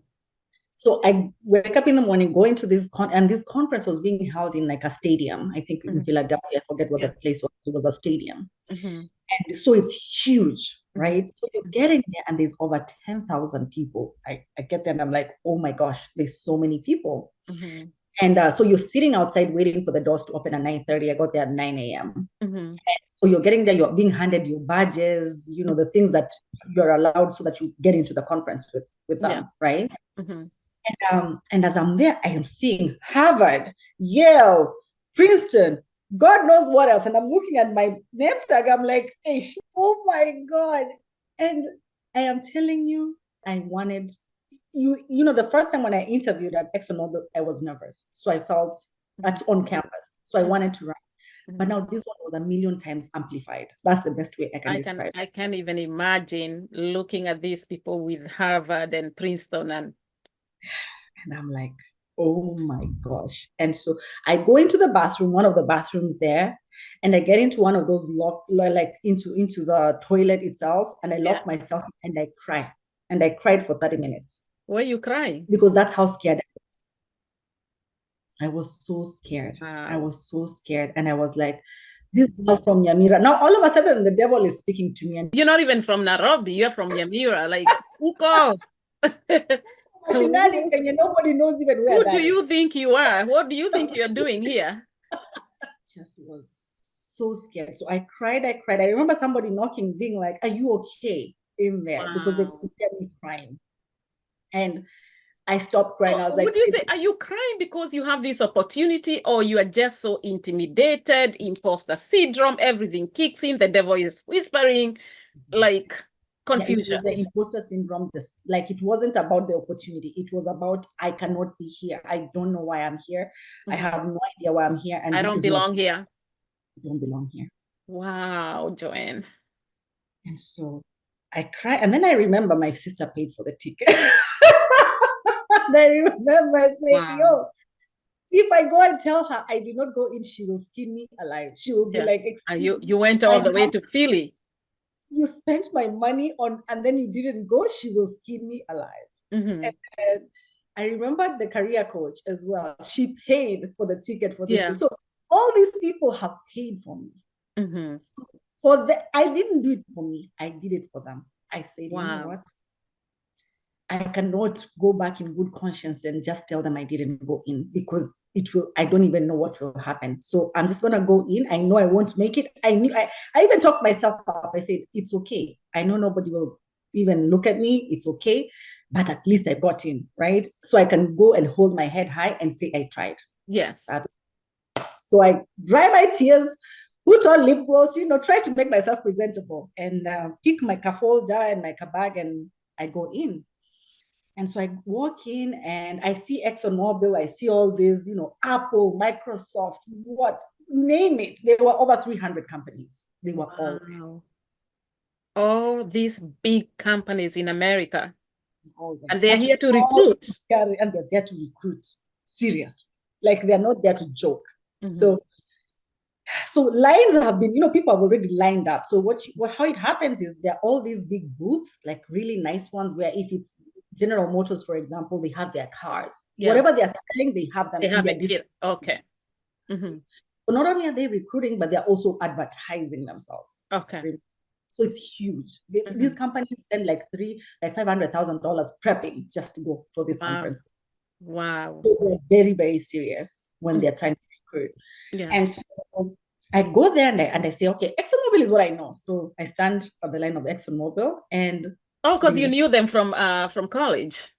before. Now you And would so feel like, oh, I know this company. at least let me start there, right? Yeah. So I'm going to start there. So I line up with remember the printed resumes that Yeah. I've been told to The print? 10, yes. I have them. So I walk and I remove, once you get to the front, there are like 2, 3 people. So all of you are distributed. Yeah. So you speak to the people there. Some people are just asking questions about the products that they're selling, stuff like that. But most of the people on the line are actually there to look for jobs. Yes. So they're just like me. Yeah. So I hand in my resume, they look at it, and the lady, looks at it, reads it, and then she asks me, "Are you ready to interview now?" And I say, "Yes." And like, I say yes on the outside, but on the inside, I'm like, wait, that was fast. Like, I did not expect A that to happen. question for you, but you had done an interview with Exxon, which they still never got back to you.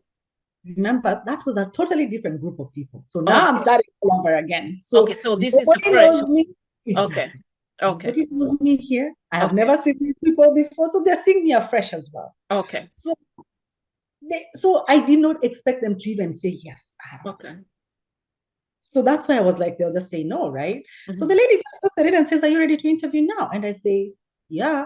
And Mm-hmm. she says, "Okay." She calls someone. She's like, "This one is ready to interview now. So take her to the interview booth. I don't know, Wow. the back room over Yeah. there."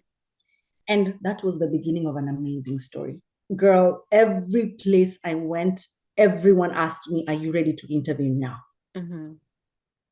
During the conference. During the conference. Wow. Until by the end of that day, because they normally have mixers at the end of the day. So it's by invite only. So once they like you and they think you're one person that they were thinking of hiring, they will invite you to their mixer, which is separate. Yeah. And then you have dinner and interact with them and all that kind of stuff. So I had like 5 like of them, like companies saying come. Wow. And so it just was mind blowing because I was like, do they know that I'm a girl from Yami? Like are these people understanding that I don't belong here? And also all the experiences you had gone through, rejection or people saying no, getting a job, getting fired, and here, like the biggest companies in the world, like they're fighting for you. Thank you. Yeah, we want you to come. Wow. Like, oh my God, this is incredible.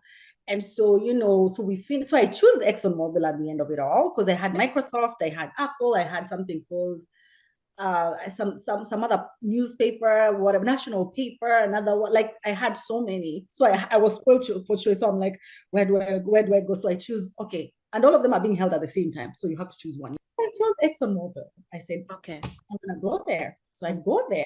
And I remember my career coach telling me, every step that you're doing that night, everything you do in that conference, remember you're being watched and it's an interview.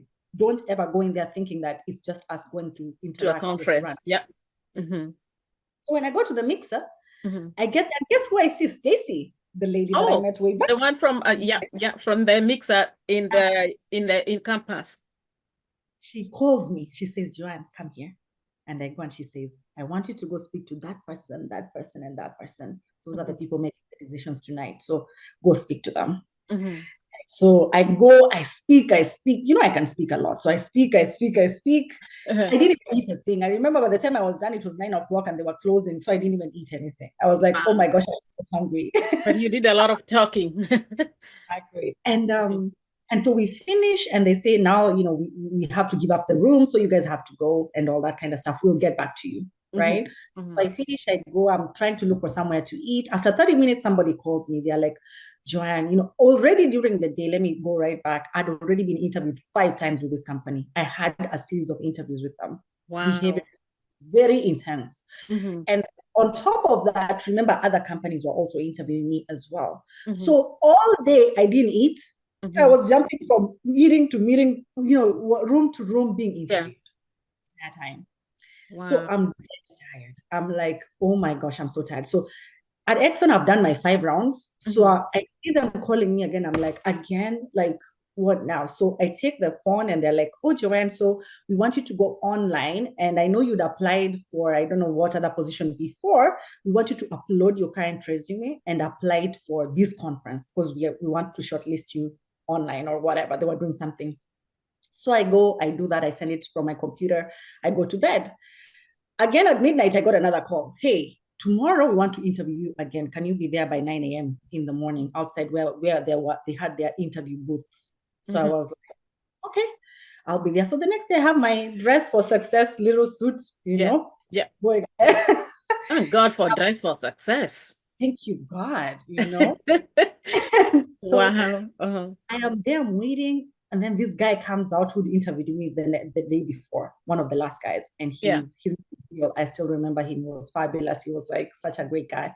He came out, he was like, Joanne, normally we would have you interview again with us and we'd have you come down on campus and interview some more. But we loved you. Everybody loved you yesterday. And I just want to extend an offer right here with you.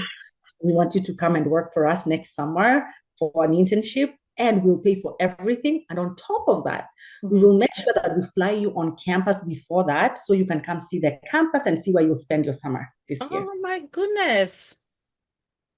And I was screaming. Where is Exxon? Is it Texas? Where is their headquarters? It's Texas, yeah? Okay. Wow. Screaming, everybody stopped because everyone was there. They were like, what is going on, right? And I screamed, I hugged him, I jumped, I just was so excited. And I went back and our school, you remember there were people from our school as well there. So go back to our booth, which we also had for the school, right? And I tell them, guess what? I landed an internship at ExxonMobil. People were blown away. Like I was the first person to land an interview in that conference. I was the first person to land an offer as well in that conference. So Mm-hmm. all of a sudden, everyone is like, who is this Black girl Mm-hmm. from Africa? From like, who is this person? No, everybody wanted to know. Like from Because they're not even extending these offers to you based on your the only experience you had here was Chipotle, and of course Exxon is not gonna literally hire you because you worked at Chipotle. It's all the above, everything from when you left school. exactly. So Exactly. nothing is wasted. You can imagine Yeah, when you step into America and people tell you your experience before rubbish it. That is a lie. I'm here to tell you, do not rubbish your experience I before. agree. It's so valued. Mm-hmm. It is so valued. Mm-hmm. So, and so from then on, I had this, and then I ended up getting an offer as well from Microsoft, which I work at today. But Oh, then I was like set on ExxonMobil. oh, Somehow my hold heart. on. So at the same conference, Exxon has now given you an offer locked. Then Microsoft come calling. They're like, we want to extend an offer at the same Yeah, conference. I'm on campus for us, yes. And you And say this is no. work for us. And you say no. I go with it, and I had time to think. I'm like, I have two offers. Which one should I accept? That was the best thing to ever be in. Wow. The best shoes. Sure, And this so, is really God paying you double for your trouble. like, there's no way. If I think about it, there's just no way. Wow. Like, there's no other way. And so I go back on campus with this amazing story, with this amazing, everything, and it inspired. I'm so happy because it inspired all the international students Yes. that were feeling like, ish, I don't know what's going to happen to Mm-hmm. me, right? Mm-hmm. And so everybody kept coming. No, from then on, people ask, how did you do it? How did you, man, I wish I'd gone to the conference. I wish I'd done A, B, Yeah. C, D.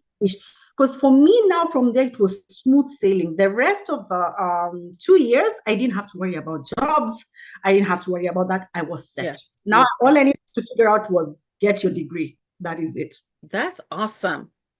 And so, so that's like how it started. Next summer, I went and they flew me out to Houston, Texas, put Yeah. me in the Westin, which is one of the most expensive hotels, showed me around campus. And I was like, wow, I want to work here. Like, it was amazing. And, ExxonMobil, if you've looked at the Microsoft campus, it's equally, even maybe better. Like, it's like a small Wow. city by itself. Wow. So you go in and you're like, oh my I gosh. want to work here. Like, this is heaven on earth. Like, this is what Wow. heaven must look like, right? The girl who worked at a warehouse in Dandora. You just look at everything is fabulous. Everybody is fabulous at that Wow. point, right? Wow. And so I go for the internship the next year. And, everybody, remember, there's a break in between the years. So you get that summer off. And either for you to graduate, you either have to have an internship or you go for, there's another international program that you had to go that cost about $10,000. So obviously I was not going to go for that one. Yeah. God provided a way. I actually went and earned money, which was great. Wow. Right? Mm-hmm. And it's a 10-week internship, super intense. And again, when I was there, imposter syndrome was on me. Like, Again? Again.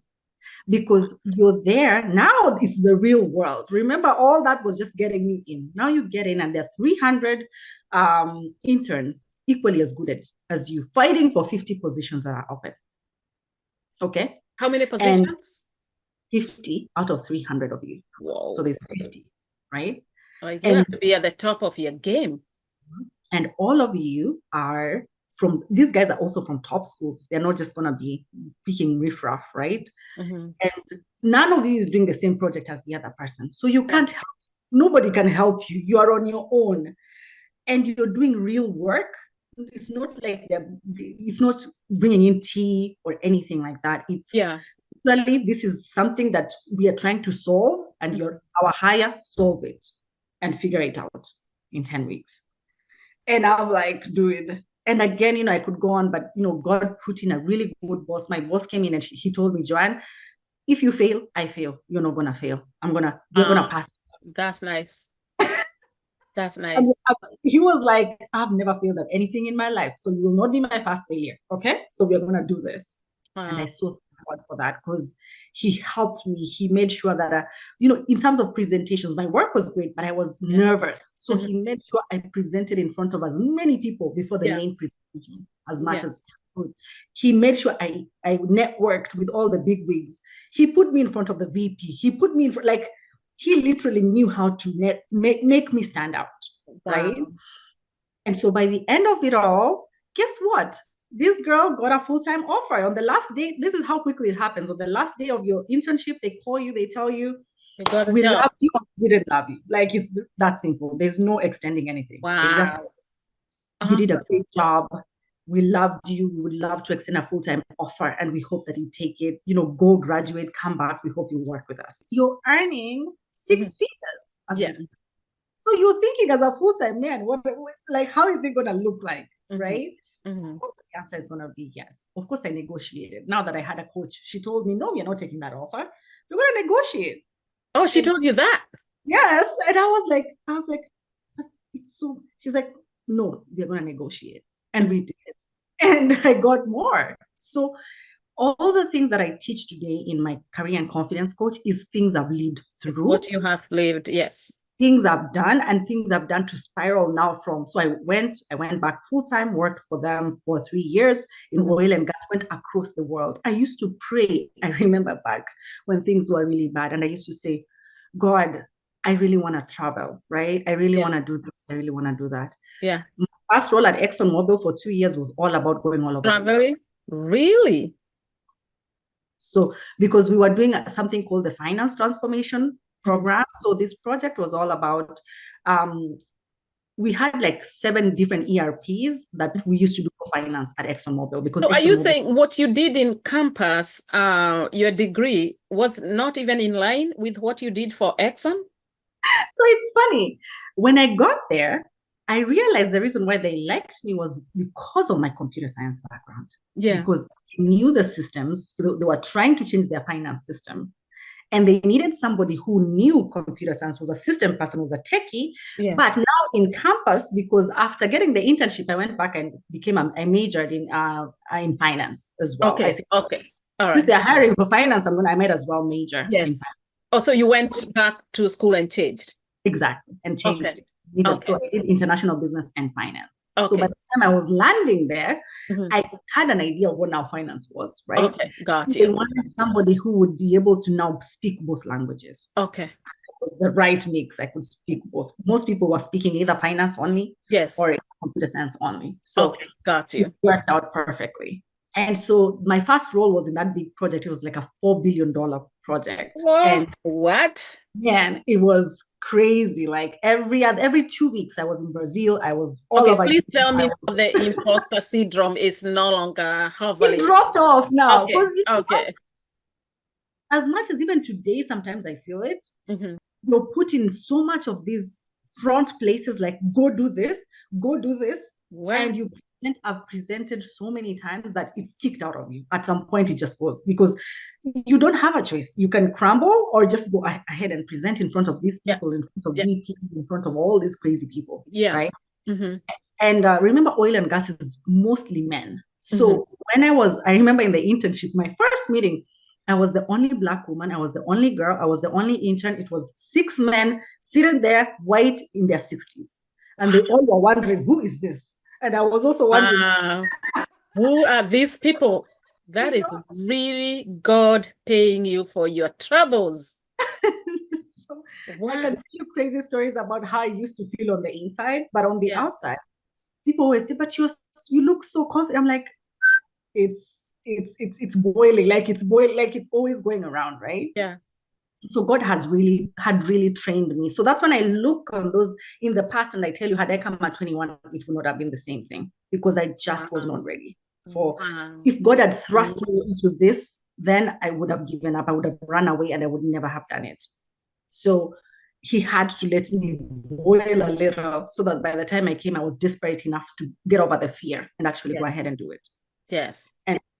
And so, so that was the beginning of that amazing story. And so I worked for them. I did even financial reporting and stuff like that. After that first role, they rotate you every 2 years. Yeah. And then the pandemic struck and I was like, I oil tanked at that point. And I was like, I don't want to undergo these upheavals here, right? And so my mentors started leaving and they were all going to Amazon, to these other places. And I was like, you know what, Joanne, why not apply to other places? And so I started applying to other places and I went to Amazon. Oh, you went to So Amazon. again, There's no way I Amazon went was to Amazon. tanking during COVID. That was like going up and up and up. Amazon was blowing up at Yes, that it point, was right? just blowing. Yeah. Exactly. And the interview processes were intense. Like Oh, with I went for Amazon? extremely intense. Really? How many interviews did you have to do? 6. 6? Mhm. 6. Yeah. Wow. Yeah. And by the way, in my career in America, I've never had anything less than 5 interviews. I've never. Yeah, It's because you always did say with Exxon, you also did 5. yeah. And we were all home and all that. So I do them, I prep again, I do all that stuff, and I do these intense interviews, and I get to Amazon and I'm on top of the world again. And I'm like, wow, I can't believe these people actually chose me, right? And all that stuff. So And what are you it doing was for an amazing Amazon? experience. And so What were you doing for them? I worked at AWS Oh, AWS. at Amazon website. Oh, yep. Mhm. Okay. Exactly. Wow. And so I worked there, and yeah, and it's, and see how God is taking you step by step. He's like, because there's no way Amazon would have hired me had I not had Exxon on my resume. No way. Yeah. Because they're also looking at, you have to be the top of the top for them to even Yes. look at you. Yes. So that's, you can see how God is like building you slowly by slowly. And so I worked there.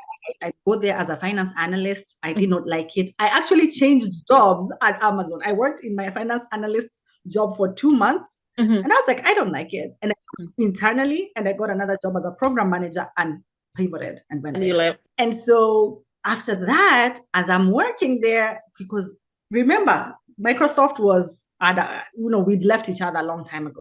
All right. So you worked Because for Amazon for how long?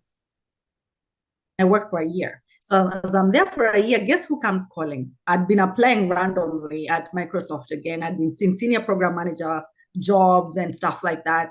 And I think if you were to ask me how many I did, I would say, honestly, I threw up maybe around 30 to 40 applications at Microsoft. Wow. A lot. Wow. Like when I'm just sitting down, if you see me on my phone, I'm not just scrolling. I'm probably doing something like. It sounds like even with this, even with the Microsoft applying and applying and applying, and even now you're saying I'm still looking. You are the kind of a person, no matter how many no's you get, you're still going to keep trying, keep knocking. Till they say yes. So randomly, somebody calls me one day and they're like, Joanne, we saw your resume. And I'm like, yeah. They say, oh, this is, at Microsoft, ABCD, and we'd love to interview you. And now I'm like struggling, which position was it? Because I've applied so much, right? Yeah. And I'm like, I'm not even sure which one it was. And I'd gotten, of course, there was rejections a lot. Like you get no.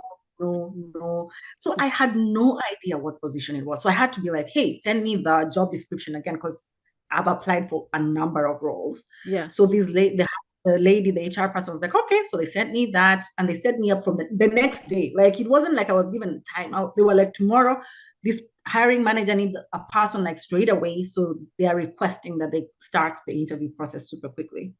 So I start the interview process, and this guy, the person who interviewed me actually is an Indian who was born in Kenya. So he's Swahili speaker and all that. Yeah. Yeah. First thing he did on the interview was speak Swahili. Like you walk in and the guy say habari yako. Exactly. Wow. I say, oh, mzuri sana.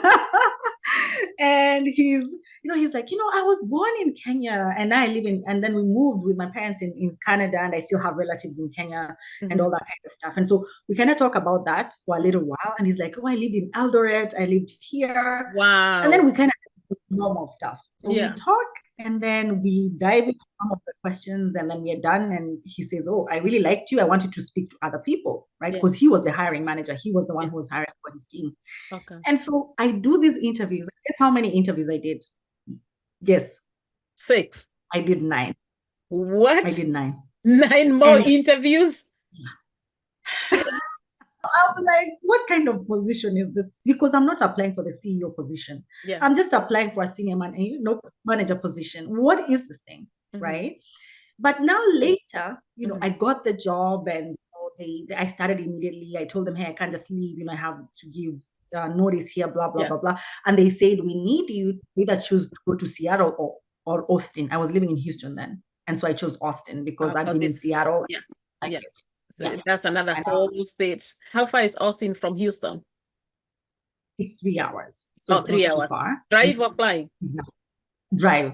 Okay. Yeah. All right. So it's So not flying is like 30 minutes. You're okay. here. Yeah. All right. Okay. So it's not far. So it's not far, but they moved me like I was moving millions of, like the good thing about these companies is I've never moved myself. They I've always always help you.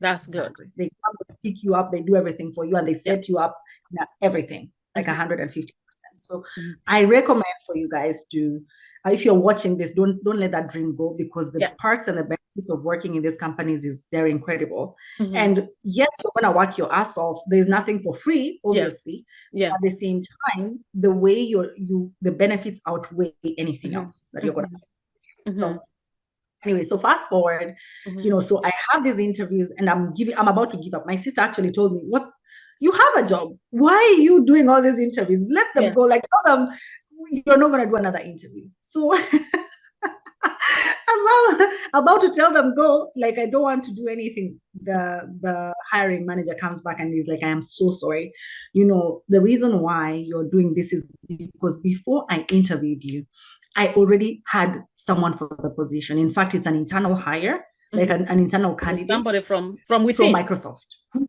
Wow. within. So he was like, this person has experience, has worked at Microsoft for 11 years. I had already lobbied for him because it's a whole committee. That's it. Yes. So you have to speak to everyone and they vote at the end Yeah. of the day whether they like you or not. So he lobbied for this person and had said, this is the guy I'm hiring, but you need to interview a certain number of people. So I was a last minute, let's just interview this person so we can say we interviewed Yes. these people. But then the moment he spoke to me, he was like, he said, and this is, and I keep this forever whenever I feel like that imposter syndrome coming to me. He said, within the first 5 minutes of speaking to you, I knew I was hiring you. What? And so, unfortunately, I had to go back and undo all the things I'd done inside and tell this committee, no, we have not found the person. I need you all to, again, start again and speak to this lady because she's amazing. And this is the person we should hire. And I know she doesn't have the background here. She doesn't have the experience that this person does, but we need to hire her. Wow. And so that's what the politics that was happening in the background that I did not know, right? So look at God again. You're talking about somebody from within who had worked there for 11 years. Unbelievable. Unbelievable. So when I came to know, I stopped being mad because I was like, a whole 9 interviews, what is going on? This has got to be something because normally it's 5 or 6, right? Not 9. Yeah. But when I understood the context later, I was like, oh, makes sense because it takes a lot to put together all these people and then convince them and all that kind of stuff. So yeah. And again, they had to vote, of course, and they all came back and they were like, okay, we can see what you need. And remember that job that I had at Barclays Bank? That job, the collections that I used to do, and I had customers? Yes. What I do today, I face some of the biggest companies and some of the biggest customers that exist on the cloud in Microsoft today. Oh, you do? And so I do. And so my job today entails helping them through their cloud journey. And so I have about 15 accounts. And those accounts create a lot of revenue for the company. For Microsoft. Yes. And so I am on every day, I'm sitting with CTOs, chief technical officers of some of the biggest companies in the world because they are spending billions of money in the cloud with us. Going there as a subject matter expert and representing Microsoft in this crazy, thing that we are all building and trying to figure out. So God doesn't waste anything. I promise you, God doesn't waste anything at all. And so if I had not been able to handle those customers and they were just individuals, can you imagine the stage I am in now where the pressure is immense and they're giving billions of dollars? So it's not about you have to perform, you have to give it to us, whatever it is that we are asking for, because we are paying you billions, not Kenyan shillings, dollars. That's a lot. We expect. That is a lot, but that reminds me of what they say, you have to take care of the little that you've been given before you're given more. Exactly. So let nobody tell you that whatever you're doing today, even if it doesn't make sense to you, just know that it's going to be used at some point, because the patience that I had to have then is the patience that I have today. Whenever I'm in these very difficult conversations, and some of them are very difficult, and remember, these are people I cannot we have to maintain them one way or the other, right? And sometimes I have to say no to them. And saying no to somebody who's giving you billions is not easy. So when you're saying no and you have to create those relationships and have them still come back to you and say you're the best and we're going to give you money, it takes some sort of skill that has been honed in you that someone can't just teach you. That brings me to the question. You are still working for Microsoft today. That's who you are for today, Microsoft. And you're also a career coach.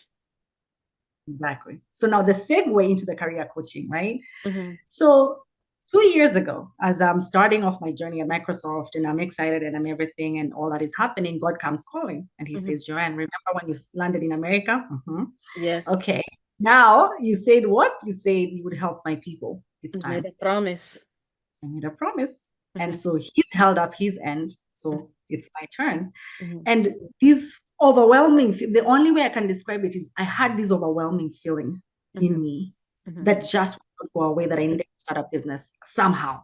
And I'm like, I don't know. I had no clarity on what I wanted to do. I just knew I needed to do something. And so the thing is, because I'd had some weight issues, like my weight was going up and down, A, B, C, D. And so I worked with Jane Mukami, who is a weight loss coach, right? But she does clarity coaching, online business clarity coaching. Like if you want to start an online business, she will help you figure out what you want to start. And I knew I did not want to sell goods and service. Like I didn't want a whole warehouse where I have to go and deal with products. I wanted something that's online because I'm a techie. I'm online. Like that's what I'm doing. So it made sense. So I knew I needed help. And because I've had a lot of coaches, I've had nutrition coaches, I've had swim coaches, I learned the ability to just, if you need to figure out something, get a coach. Stop doing all this crazy. That's very true. Hire somebody, let that person help you figure it out super quickly, and then go on with your life. So I hired her as a clarity coach. And one of the things she taught me was, when you're starting a business, you want to do something that you're good at. Because you do not want to start something that will keep you up at night 24/7, trying to learn it and figure out how to do it and all that stuff. So what are you good at? So I wrote down all these things I'm good at, and there are many, right?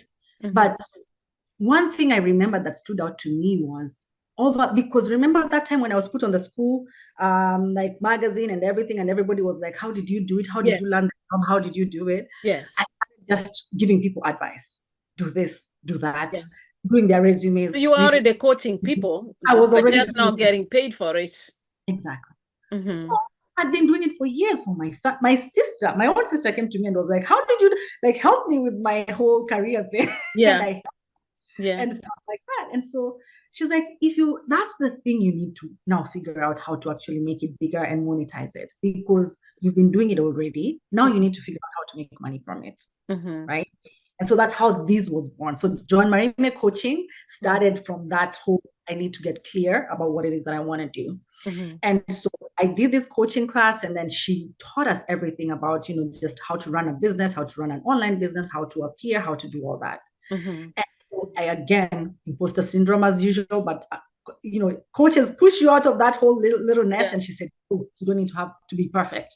Go. I didn't have a website. I didn't have anything, but I introduced myself to the world as a career coach, and I started, and my first cohort, my second cohort, now I'm on like my 10th cohort of students. And I can just tell you this, my passion when I first started was, I want to help my people.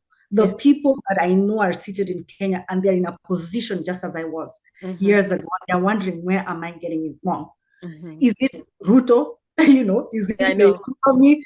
Is it, have I been bewitched, or whatever it is that you're thinking about, right? Or it's Kenya, just in Kenya, jobs are not there. There's all these things that we are told, but that's not true.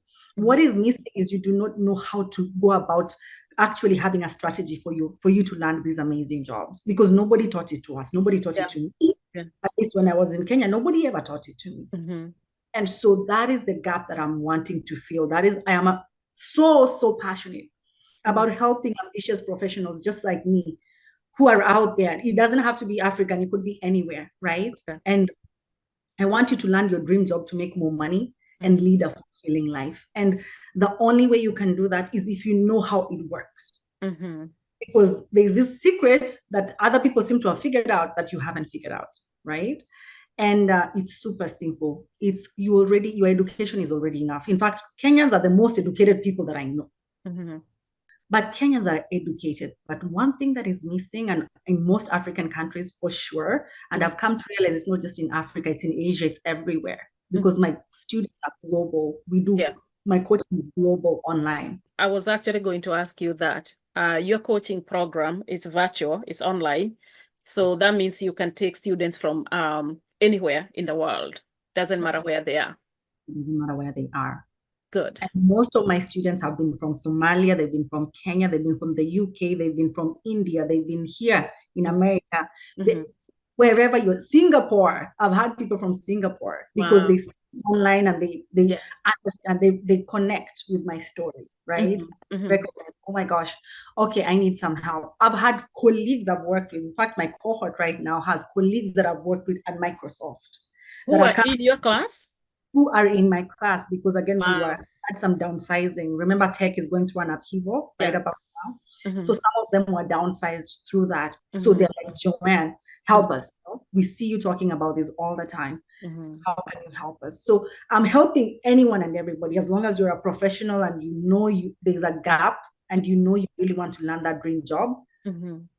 I'm here to help you because not only I didn't just go to a textbook and get it, and I've done that. I've been certified as well. Yeah. But I've lived it and I'm living it. It's your So story. it's my story. I'm telling you stuff that I have done and I'm continuing to do. Mm-hmm. Because sometimes in schools you get the career counselors and they're great. Mm-hmm. God bless them. But they've never actually been in corporate America or in any corporate setting Mm-hmm. ever. So they can only tell you what they read in books, but they can't really tell you what's actually happening on the ground because they haven't been there. And Right? why would you want to be coached by somebody who hasn't walked your journey, who hasn't been there? They just went and read somewhere. I like your story. It's very, very inspiring. Everything you are teaching is your experience, really your journey all the way from Kenya to whatever you've been able to do here. I'm thinking you should have started this school a long time ago. But everything happens in the right time. When is your next cohort? And how do people get in touch with you if they were interested in working with you?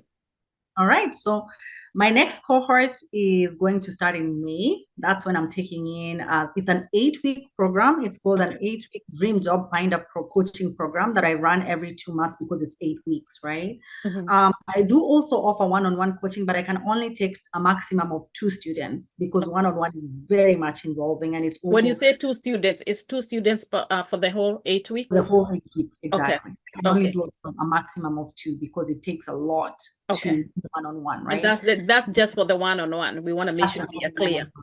Okay. But for the 8 week, as many people as want to come, go Mm-hmm. ahead and sign up. I should be starting to advertise that again in 2 weeks because I just finished advertising this other one and kicked off the coaching in March, beginning of March 2nd. Okay. So it's going to run all the way until the end of April. And then Okay. once that's done, they've graduated, they've gone, the next cohort will start in May, right after that. So it's just every 2 months I'm taking in new students. Okay. And so how you can reach me is I am Joanne Marime on every social media. You'll find me on LinkedIn. Mm-hmm. You'll find me on Facebook. You'll find me on TikTok. You'll find me on Instagram. You'll find me on YouTube. I have a YouTube channel. Again, it's also Joanne Marime Coaching. Okay. Awesome. Awesome. And we are going to put all those links will be below in the description box so that you guys can get in touch with her, including if they need to register or if they just need to connect with you first. We're going to put all those details. And I also have my website that's going to be coming online. Mm-hmm. The best way to reach me really right now is just DM me on. So Okay. it's all public. You can just go ahead and DM me and I'll definitely get back to you. Awesome. Awesome. Awesome. Awesome. You guys should definitely get in touch with her. What a story, Joanne. What a story. And I think, and I believe you have talked to somebody or some people out there feeling the same way you are feeling when you are back in Kenya and wondering what is the edge to this and why am I struggling? Everybody else seems to be doing good, but myself. So I'm inspired by that, and I believe you have done your job. It's up to whoever is watching, if they're in a place where they're feeling stuck or they need some clarity, to get in touch with you. Because and the thing is, like you said, we never grew up hearing of a career coach. You knew you go to school, you go to college, you get your piece of paper, and somehow you had this thing of you're gonna get a job. And it's not just about getting a job; it's getting a job that also pays you what you're worth, because those are two different things. So you are the right person for people to connect with. Don't just settle for anything. Make sure you get in touch with Joanne, and make sure she knows that you saw her on this channel, so we can keep track of who is responding to these interviews and if we are helping you. So thank you so much, Joanne. And before we end, do you have anything else you want to add? Yes. I want to say this because I think it's important for your viewers and anybody that will see this video at some day or at some point in their lives. Life is hard. Life is hard. And I know everybody knows that. But the thing is, you have to choose your heart, because you can choose to continue on the path where you are today and get another certificate and another PhD and another MBA or whatever you think is going to get you the next job. But I can promise you, most of the time, you're not attacking the root of the problem of why you're actually not getting your job today, right? Root of the problem is not that you're not qualified enough. It's that you're the best kept secret in the market. Nobody knows you exist. Say that again. You are the best kept secret in the market. Nobody knows you exist.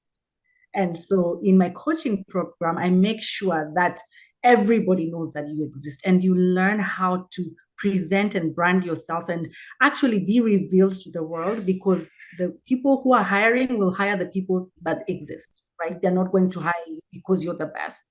I know there are so many people with PhDs everywhere sitting, but they don't have jobs, not because they're not good, but because the way the market works today is very different from the way it worked 50 years ago when our parents were actually searching. It's very, very different. So yes, the only way you can learn that is actually finding someone you can work with. So if you want to work with me, fantastic. If I'm not the person, find somebody. But doing the same thing every day will not yield different results. So stop wasting time. Find that coach who can help you. Pay them, let them help you. I like that. So it's not just, oh, I don't have a good job or my job is not paying me, I need to go back to school. Then you go back to school, you get your piece of paper. And then you're not happy with the job, you go back to school. All right. So I understand what you mean. Thank you so much, Joanne, for your time and all the information you have shared with us. And God bless you for just pouring out to our viewers. And I pray that you come back, because I know this is not the last we hear from you, because God knows the next time you come where you're gonna be. I know based on what you just shared, you're gonna make some great moves, and I like that you're bringing the community with you. You're not just sitting hiding yourself somewhere in Texas and finding all these opportunities and figuring out how things work and not sharing. You're out here sharing and helping the community at the same time. So thank you for that. Your story is very, very inspiring. Thank you. And I feel like this was so good. Sometimes when I speak about this and when I'm reliving it and I'm talking about it, it's also very therapeutic to me, because it shows me God's hand. Sometimes you forget, right? But it shows me like life is not 100% perfect, but it's been really good because God has been there, right? Yes, so absolutely. I agree. Thank you. You are so welcome, and you have a wonderful night. All right. Okay, bye. All right, bye.